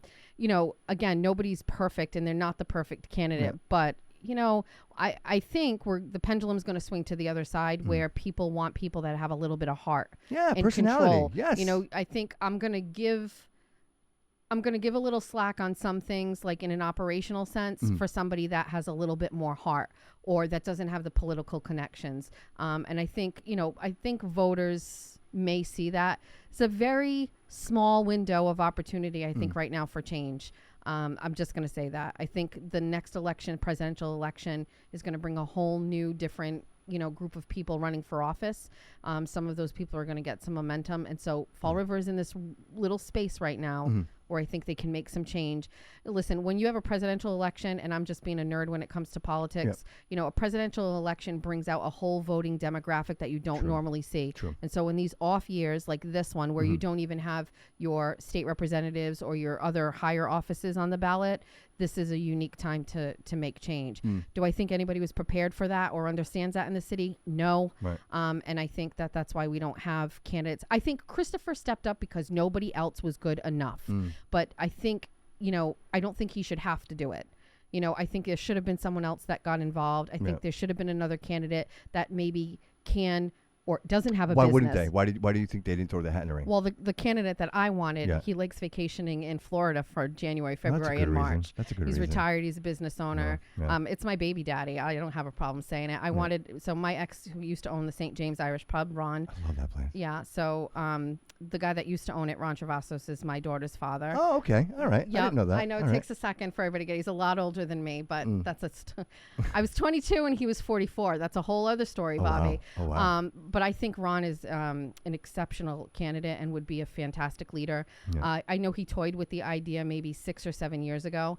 And that was rooted in the frustration with city government and being a business owner and getting through the red tape and the politics. And, we used to say we owned businesses together. So we used to own Swedes Cafe, which is where Tequila Lime is now. So I ran Swedes. Ron ran the pub, and then his business partner owned the cigar store. But we owned other businesses together. And Ron is a phenomenal business owner. He just gets it. He understands it. He's disciplined, and he's had success with all of his businesses. And I think he just got so frustrated. And he used to say, every day somebody's here asking for a donation for a nonprofit or for an event. And, happy to donate, happy to do these things. But then I'm going to City Hall to try to get a liquor license for St. Patrick's Day outside. And I've got to go through this red tape, and people are giving me a hard time. And it's like, what the fuck? You know what I mean? Like, I want to make more money so I can give more money. Or by the way, what's wrong with people making money? Like, why do we have to hold people back? Like, Ron grew up in a project. Just like me. I grew up in Watauga Heights. Ron grew up in a project too. For him to turn something around and poverty and divorce with his family and make something of himself. Struggle to success, right? There you go. Yes. You should get my baby daddy I would love in here. that. Oh my God, he's so great. Let's make it. Let's do it. Ron is so great. I love Ron. And Ron and I, we haven't been together since our daughter was, I think, 3. But we've co-parented together for years. That's a whole other thing, but for all of you women who have baby daddies, you can do it differently. You don't have to be angry at them. You can be friends with them. What a great message. What a great message. I love that. I'm friends with, I have multiple baby daddies. I have 2 of them. And I'm my poor husband now, the poor guy. Jeff? Is Jeff? Jeff. Poor Jeff. When I met him, I was like, so by the way, I'm friends with both my exes. And he's like, how friends? And I was like, we spend Christmas together. And he's like, what the fuck? I, at my house at Christmas time, have had Ron and my other ex, Jason. I have my daughter with Ron, and then I have Jason as the dad of my 2, Georgia and Jack, and my husband, and they're all sitting around drinking. They all talk shit about me, but they all get along, and I listen. It's not my kid's problem that I wasn't great in relationships back then, and I didn't grow up with my dad. Because of some of those same issues. My mother we all suck in couldn't relationships. handle. It was the era. There was an era. It's all them. It's never been me. It's all them. It's everybody else. But I pride myself on being able. I'm sounding really snobby about it. I really pride myself on how I've co-parented with my exes. My kids don't have that weird anxiety. That's great. My kids never had to have that thing where like, hey, I want to go to Dad's house. Oh no, you don't want to go to Dad's house? You know what? Right. Great. Right. And then my second ex, he had an issue with homelessness and he was really struggling, and my kids never knew that. I would just have him come to my house. Come hang out with Dad here. I would. He went to jail, and I picked him up from jail. I bailed him out. Wow. Oh, my kids didn't know that stuff. They do now. Sorry, Jack. Sorry, Georgia. But they didn't know that. Like, my job is to make sure my kids love their dad and have a dad around and co-parenting with them. And how are they doing now? How are they doing now? Wonderful. Really? I mean, my kids are my exes. The exes. Well, not as good as when they were with me, but they're doing great. I mean, listen, we're all really great friends. So obviously we know your first baby daddy. We know he's successful. Your second baby daddy. Do you think that you had a part in how he's doing now? How well he's doing now? That's another story for another day, but I do believe generational poverty can really hold someone back. So if you're a single guy right now in Fall River and you have 2 kids and you have to pay child support, how the fuck are you able to afford anything? I'm just wondering. I'm just wondering. How can you afford an apartment, a car, and pay child support? Yeah, but nobody's talking like this. Well, it's Jess, true, nobody's talking like this. Right. The judges, they bring the gavel down, and there's no sense of And there's women that reality. are so ridiculous and greedy. I mean, there's been a point in time where I've foregone child support with my ex so he could get ahead, because if I didn't, he'd lose his license, and then he'd lose his license, and then he'd lose his job. That's it. And so there was a time where I said, okay, fine, we're just not going to do it. Right. It's a fine line. I don't want anybody to take advantage of me. And listen, there's been times where he hasn't stepped up, and I thought that he should have. But I believe in people supporting other people, and Jason doesn't have a family around him. Both his parents have passed on. He doesn't have any siblings. He's kind of out there on his own and going from relation to relationship where, at least he has a place to live and a place to stay, and it's maybe not the best thing. So do I think he's successful? He's got some stability. He hasn't been homeless for a while, which is great. But my job, honestly, was to protect my kids from feeling that. Sure. And, I've never pinned my kids up against their dads ever. It's the opposite. I usually take the hit and elevate them. You know what I mean? If something wasn't working out, it was me. And I don't care. This is a self-decided Jess that people don't know. Well, honestly, people don't know this. And this is what I want people to see. You know, I see it when I read your stories. Like I say to myself, who is driven? Like someone has to be this driven to take the time to put this all out there, and you're doing it on your own dime. Like it's not, you know what I mean? Obviously, well, my supporters really, finance my life doing this work now. But I mean, to speak to that, I grew up without my dad. So my mother and my father didn't get along, and my mother didn't do that. Right. And so I knew my father lived in Fall River. But I never knew who he was, and I always used to hear he looked like me, or I looked like my dad. So now I remember going to the Swansea Mall on a Saturday, and people would walk by me, and I'd be like, "I wonder if that's my dad." I didn't meet him until I was 19. Oh, well. Were you disappointed?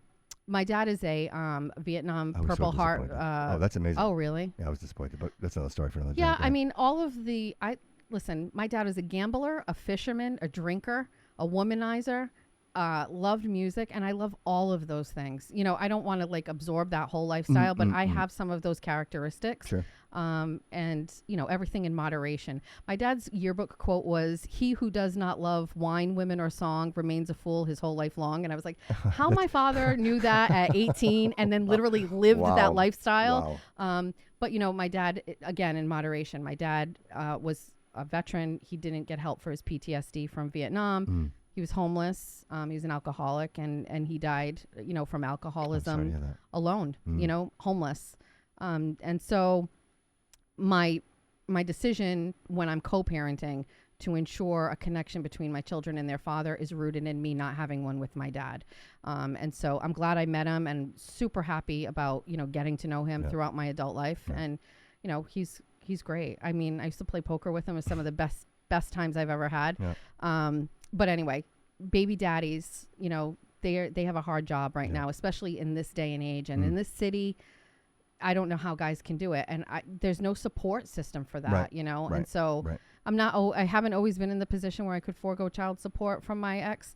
But when I can, I have to help him get ahead. I mean, unfortunately for everybody else, my first baby daddy was rich, and he took really good care of me. And, he used to say, I'm going to pay you so that you can stay home and raise the daughter that in the way we wanted to. We decided when we got together. We're not going to have strangers raise our kid, right? Correct. Yeah, that was my concept too. Right, exactly. And so, when we separated, he took very good care of me so that I could continue to raise his daughter that way. Then I got, with someone else and had 2 children. That didn't matter to him. This was still about me raising our daughter the way that we planned on raising. And I just had my son's graduation party. He graduated from high school, and Ron came. Came and wrote my son a little check and said good luck. And awesome. He wants my daughter's siblings to thrive and do well. Your family. Do you want me to tell together. you a really good story I'd about love him? to. This is why he should be mayor, and I know he'll hate this. I'd love to hear it. So my daughter, when she was in 8th grade, my youngest one, so not Ron's daughter, my ex's daughter, she was going on a trip to Washington, D.C. through school. It was like $1,300. And my daughter's father said, I'm going to pay for the trip. I said, okay, because he wasn't paying child support at the time, but I'm going to pay it. I'm going to get my taxes. I'm going to pay it. And so we're going on the trip. Yep. Paying it. Yep. Well, I get a call from the school, and they're like, he hasn't paid. And I said, when is it due? And she's like, yesterday. And I'm like, so I call him up, and I'm like, are you paying it? And he's like, I don't have it. And I was like, okay. Say something, man. So I called Ron. And I said, listen, I'm in a little bit of a bind. This is an unexpected dollar amount. And he was like, take my credit card. And he just... That's awesome. He did, That's awesome. That's awesome. He paid it. That's awesome. And I made my daughter write him a note and say thank you. And, I remind her all the time that, he came through for her. And, I get it. Jason had some other issues going on. Sure. But, I've got this guy here. And it's not about a paycheck, but it's that care and that, taking care. Absolutely. So I feel like Ron could take care of the whole city in that way. It takes an army, right? Yeah, he's just, I don't know, he's a really great guy. Really lucky. Well, you see people in their true light when they have to make those tough decisions, and they're so selfless, and they're willing. And I always say it, the people that do the most say the least. Yeah. Right, that's always the way. Ron will say it. He'll remind you of it. Have you met him? He's like a big rough guy. He's like, this fucking bar business as he's counting his stacks of money. He'll remind you of it. But again, nobody's perfect. But he's a great guy. My exes and my husband's a saint to put up with that. A lot of men would not. They'd be feeling like it's emasculating to have these other guys around. My exes, let's be honest, I used to sleep with those guys. Right. And so now they're in your house on Christmas. You know what I mean? But it's like, I don't Yeah, know. I think at some point you collect mature, things. I don't know right? if you know that. Like I collect things. I collect men too. Like Oh, all right. I collect my men. Sure, I trophy keep case. them with You're a trophy me. case. Listen, Yeah. they're all an important part of my life. Even my very first boyfriend, I still kind of talked to him too. We felt, really? I don't know where he is right now, but I collected him too. I keep them near me. Keep 'em. What I mean, they're not doing better than me. Yeah. Like So what do you find attractive in a man? What gets your attention? all of my current husband, Mm-hmm. my ex, my second ex, Jason, and Ron are all extremely different people. Okay. They're all different. They all look different. They all sound different. They all have different walks of life. My husband currently is quintessential Portuguese guy, born and raised in Somerset. I mean, his family is not from here. Yeah. You know, sporting Benfica Yeah, fights and yeah. things like Yeah, that. I mean, legit. my husband is just, I don't know, he's quintessential Portuguese guy. My second ex, Jason, is Jewish.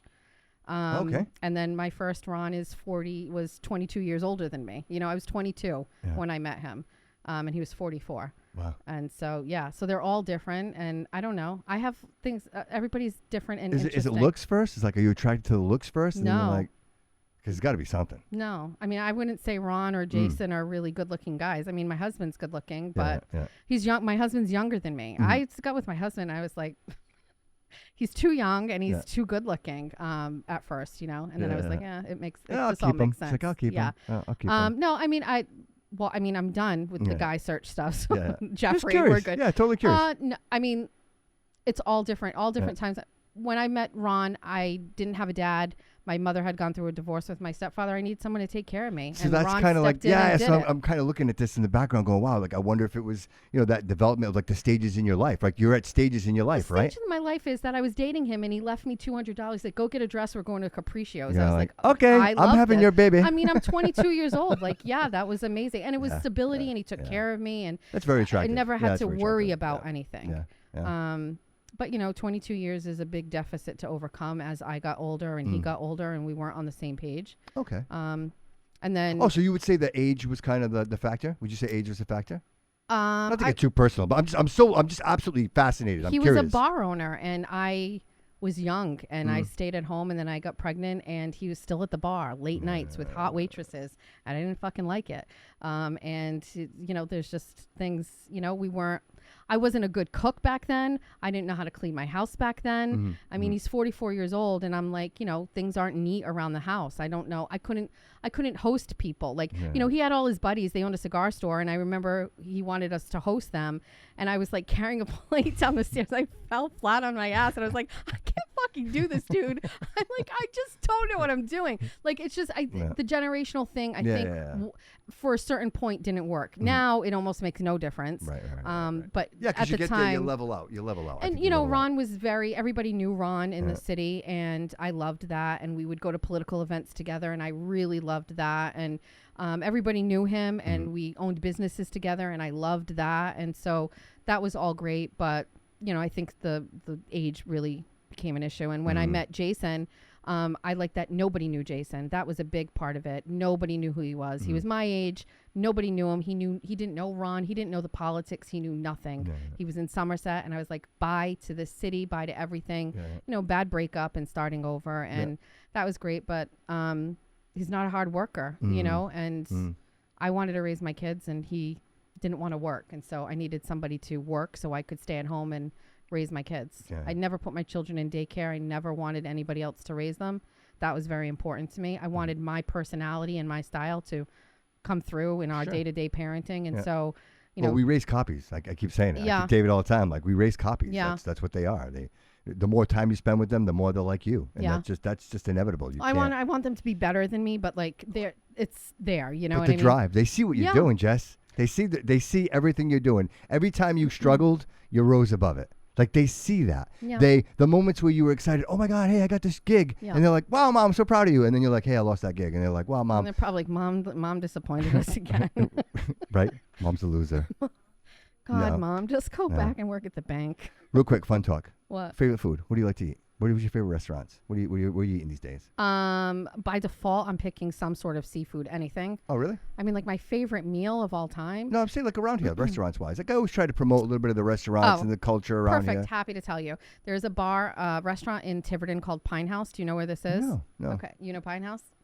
So go past the Rotary in Tiverton where the casino is on your right. Yep. Keep going straight. Yep. There is like an old log cabin looking restaurant over there. It used to be something else.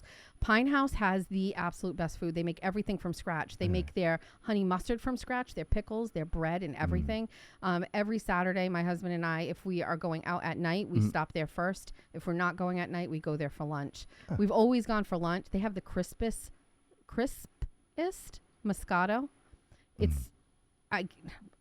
she knows too, and when I walk in, she just I'm picky with bartenders. Yeah. Obviously, Ron was a bar owner, and I was a bartender. I used to bartend at the Belmont years ago, and I'm picky about bartenders. I need you to pay attention a little bit, but not too much. Yeah. Like it's this weird vibe, you know what I mean?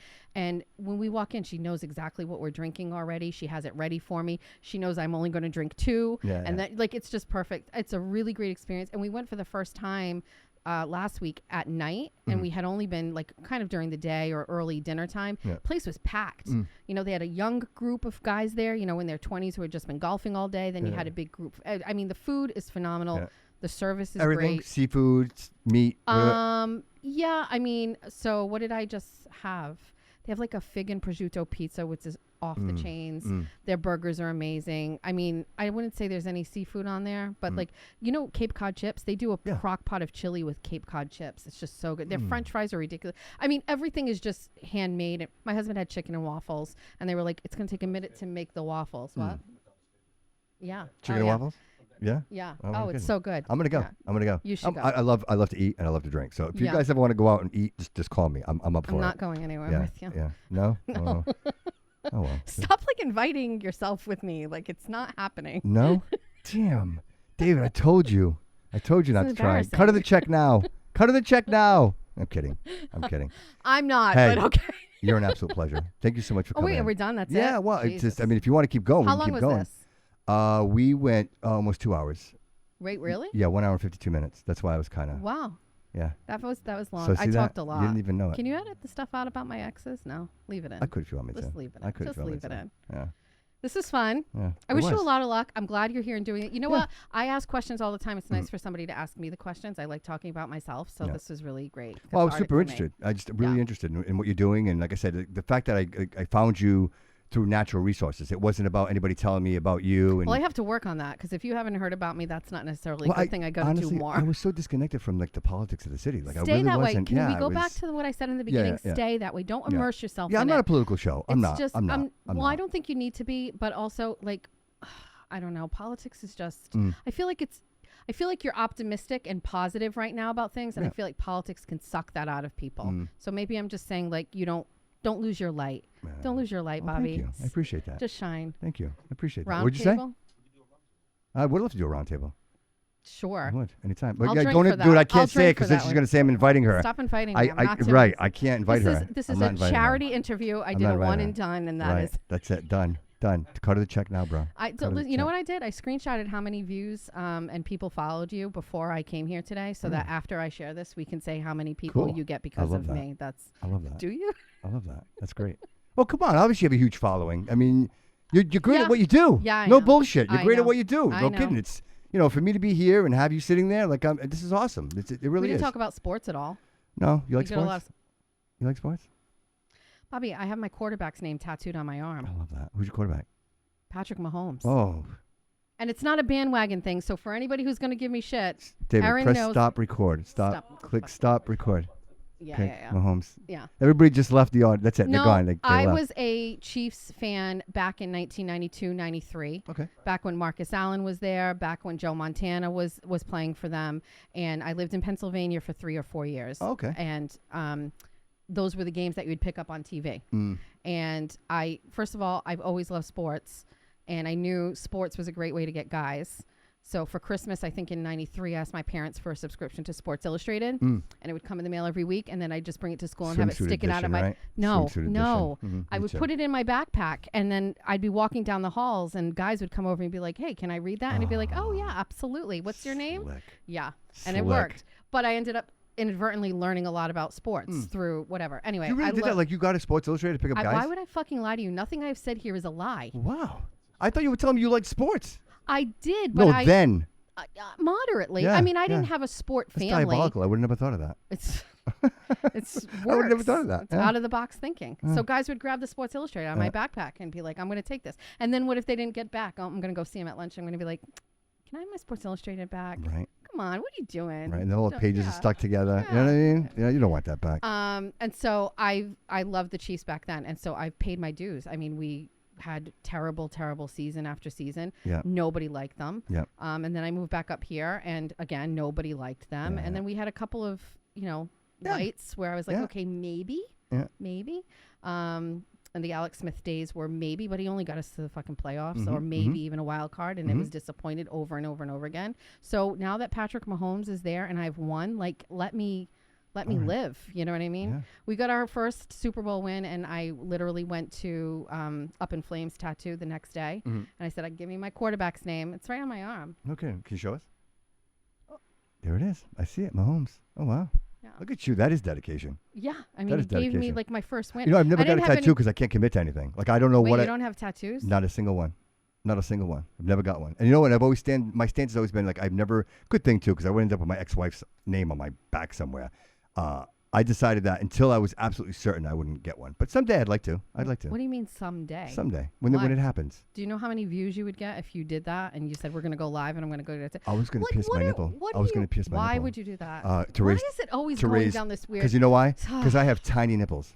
I have really small, abnormally small nipples. And so we were going to actually do it. This is where we lose the whole audience. But we raised $3,000. For what? Actually, it was for autism.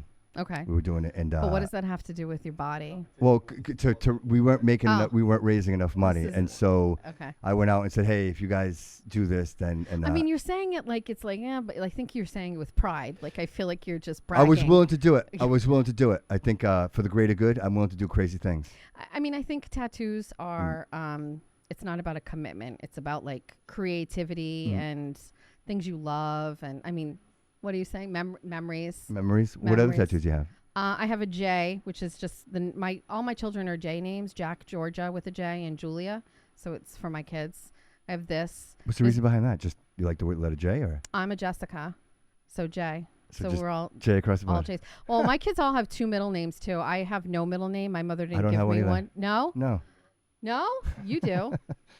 I don't have a middle name, and so I gave my children two middle names to make up for that. So my kids all have. So my oldest daughter is Julia.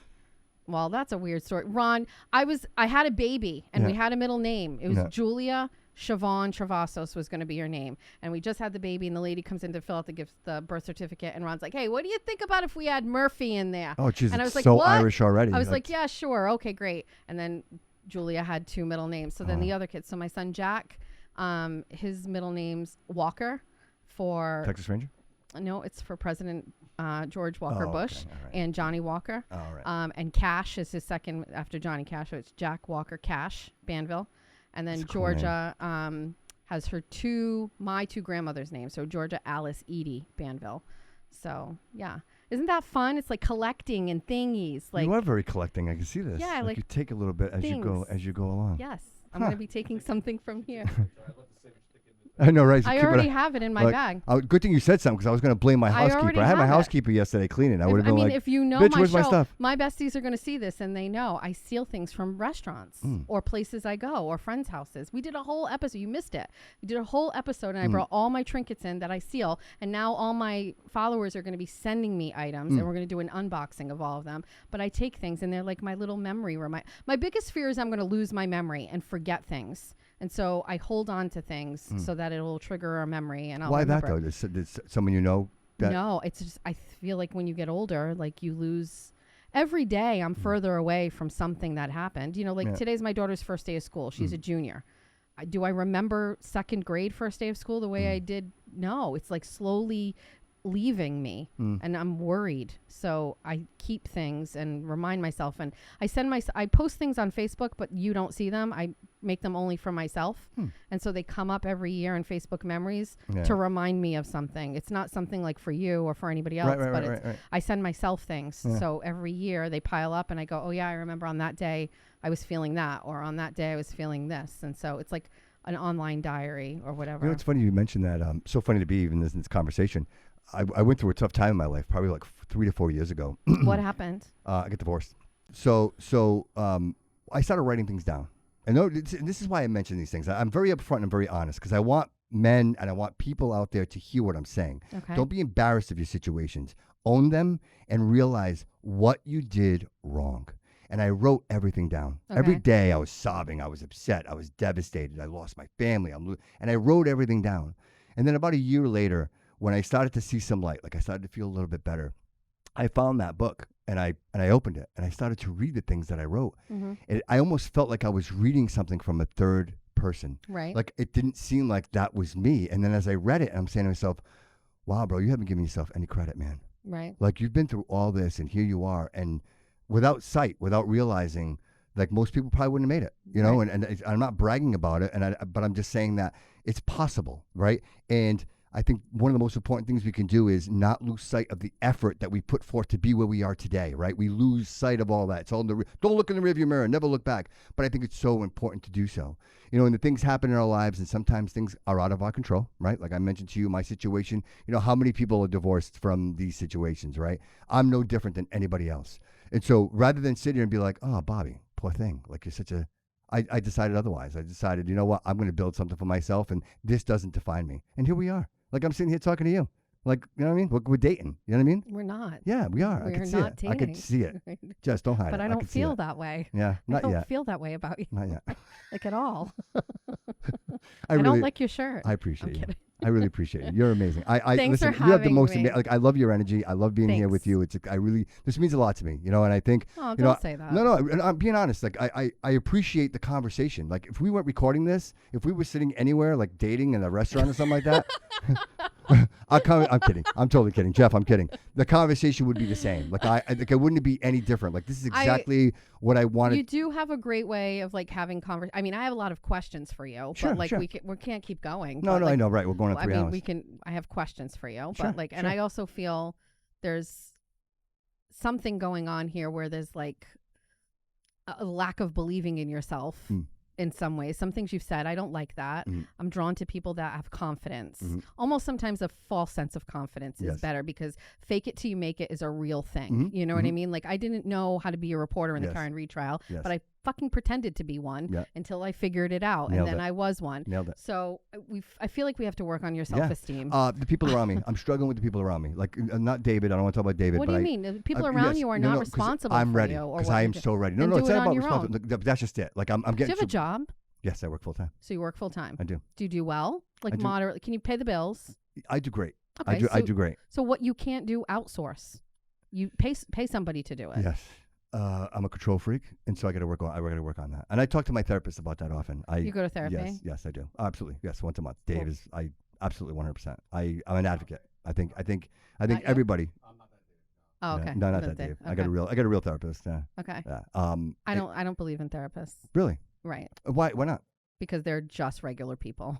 They're just regular He people is. with their Yes. own problems. Yes. They're no different You're than right. you and I. You're 100%. Maybe they have a skill set to let Yeah. you talk, but I feel like there are other ways. I'm not discouraging it, and I think it's great. I'm just saying, like, I don't know. Listen, I'm also like not a substance person. Yeah. So I don't believe in drugs. I don't smoke Yeah, me weed. neither. I Yep. don't do, I drink alcohol to have fun with my friends, but I don't use it to cope. I think raw dogging life is the best way to do it because like it builds strength and it gives you like an arsenal of like things that you would not get if you're doing it artificially. And I'm not saying therapy isn't, Yeah. All right. but I do believe you probably have it in yourself to do without that. It's so funny because I felt the same way for many years. Like Yeah. I did. I felt that same way. And then the problem came when I needed some real advice. My family loves me. My friends love me. And every time I talked to them, they'd always say that what I wanted to hear. Right. And I wasn't getting what I actually needed to hear. Right. That's when I met Dave. I decided to seek therapy, and I met Dave. Yep. And, he sat in the chair right across from me, and I say whatever I need to say. And he doesn't say much, never does. But for that hour that I get to sit there and say anything I want without judgment, it's very important, because anybody I talk to cares about somebody else. I'm very connected to the people I'm around. So, yeah, but when you leave that room, judgment is there. People well, you're saying without judgment. Yes, so you could leave that room. Yeah. Your life, your circumstances, who you are doesn't change. Right. The environment changes. So now you're in a space where there isn't someone that is getting paid to listen to you and whatever, not judge you. Yep. What you have to do is you have to go out into the real realm of where people are and not give a fuck about whether or not they judge you. Perpetually have that feeling that like they have their own problems. Some people they show them, some people they don't. Some people maybe they're in a space and time where they don't have issues and everything is copacetic and great. But like stepping outside of that space, like what if Dave just says, you know what, fuck it, I'm moving to Florida and I'm gonna go live a life. Like Dave's gone. What are you gonna do? I'm gonna Zoom call. What if Dave doesn't want to do this anymore? Yeah, he's a good guy. You can't be dependent on somebody. No, it's not about you want to talk about success, and you have it in you. You have it there. It's there. You don't need all of those things. You have to just trick yourself into thinking you can do it. You don't need anybody. I don't care if people judge me. Every day somebody calls me fat. Every day somebody makes fun of my ass on the internet. There is a meme and it's like they self-imposed my face on Miss Piggy. It is the funniest shit I've ever seen. I mean, I cannot I can't. I can't let it get to me. I never, ever do. Occasionally something will get to me and maybe I'll go back and look at it or whatever, but I can't dwell on it. So you don't think any of that? I lie to myself. I tell the person who did that is like a fucking loser. Maybe they're not. Maybe they're writing that from like a really great house in like fucking south side of Boston and they've got like, I don't know, right? If they're using a burner account, I don't know. Or maybe they're a stranger and their name is on. I don't know anything about them. I lie and I tell myself that they are absolute losers. I say they haven't gotten laid in fucking years. Their kids don't talk to them. I just lie. And I say I don't know. Right. I just trick myself. Yeah. You create the character. What difference what is that? How? Do you don't think there's some trauma in there? Like you keep collecting things. You don't think there's some therapeutical trauma that could help you from collecting things? That's something to do with it? I have had, I think, a lot. First of all, no worse than anybody else. I've had shit happen in my life with my parents. I don't think anybody in our generation really has a great relationship with their parents because our parents are baby boomers and they were raised by people who fucking gave them everything after they worked their whole lives for it and they didn't earn it. And then they didn't teach us how to keep it, whatever. Like, I'm not going to get into that. All I'm saying is everybody has a story. And, do I play victim sometimes? Yeah, I fucking think my mother could have been like a better co-parent and then I would have known my dad or whatever. But I do what I like. I don't care what anybody else thinks. I don't know if there's anything else you take from this whole thing. Yeah. I just don't give a fuck what anybody else thinks. Yeah. I don't. Maybe my kids, maybe. And even then I will resort to the fact that I know better than them and they don't know enough. But I don't care what anybody thinks about me. I wake up every day and I never think about what somebody else is doing. Yeah. And that would never make a decision on what I did or the path I chose or where I went to fucking eat that day. Nothing. I don't care what people think. That's can't powerful. care. That's powerful. That's a powerful mindset. I don't know why you don't have that. Yeah. Don't care. I don't think it's as extreme as you're mentioning it. But there is an element of this that I'm very like. I understand that I'm building something, and I understand that there are certain things that I need to be very cautious about because I don't want to be something that I'm not. In other words, I don't want people to get the wrong perception of what my show is. I am a catalyst for the journey. I am a catalyst. No, back up. Give me 3 adjectives that describe you. I'm sorry. You got to go, Dave. We're going. He's going to get fired. All right. 3 adjectives that describe you. Determined. Yep. Honest. Yep. And true. Okay. There you go. You're good. Honest and true are the same thing. No, they're different. No, because you can speak the truth and you can be dishonest. I don't get that. And every politician around why us, we're right? not dating. Well, we could work that out though in therapy. Are we done? You could go to couples I got therapy. I got the vibe. You want to do couples what did therapy? You just say? Couples therapy. Couples, you couldn't fucking put put a gun in my mouth. I'm never going to therapy. I sent my great. husband I to love therapy this. with his mother. Yeah. That is the How problem. did that work out? I don't know, but I'm going to tell you something. I'm not going to therapy with him. Go Yeah. with your mother and work out your own issues and then come back to this marriage. And that's Yeah. exactly what I said. First of all, I'm perfect and you cannot improve on this. And therefore, I'm not going to therapy. And I don't get, therapists are just regular fucking people. What makes them any special? You want to go talk to a priest? Even they don't live a certain life that is absolved of sin or whatever. I mean, like, hi, you know what I mean? So nobody, that's why you cannot, I don't have heroes.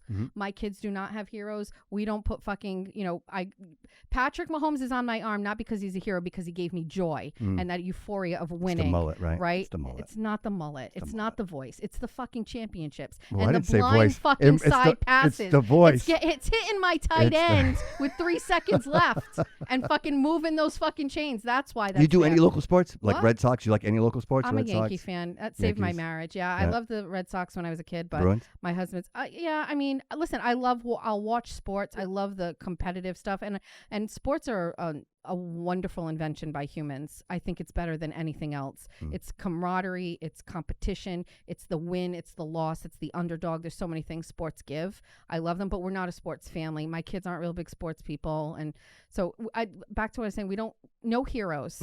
You're your own hero. You're your own person, because heroes will let you down. Yeah. Heroes aren't perfect, so it's you. You do your own shit, and that's it. We went to, 2 hours? We're ready to go. I'm 11 minutes? sweating. Me too. It's hot in here. I know. I feel the same way. Fucking Jessica, guy.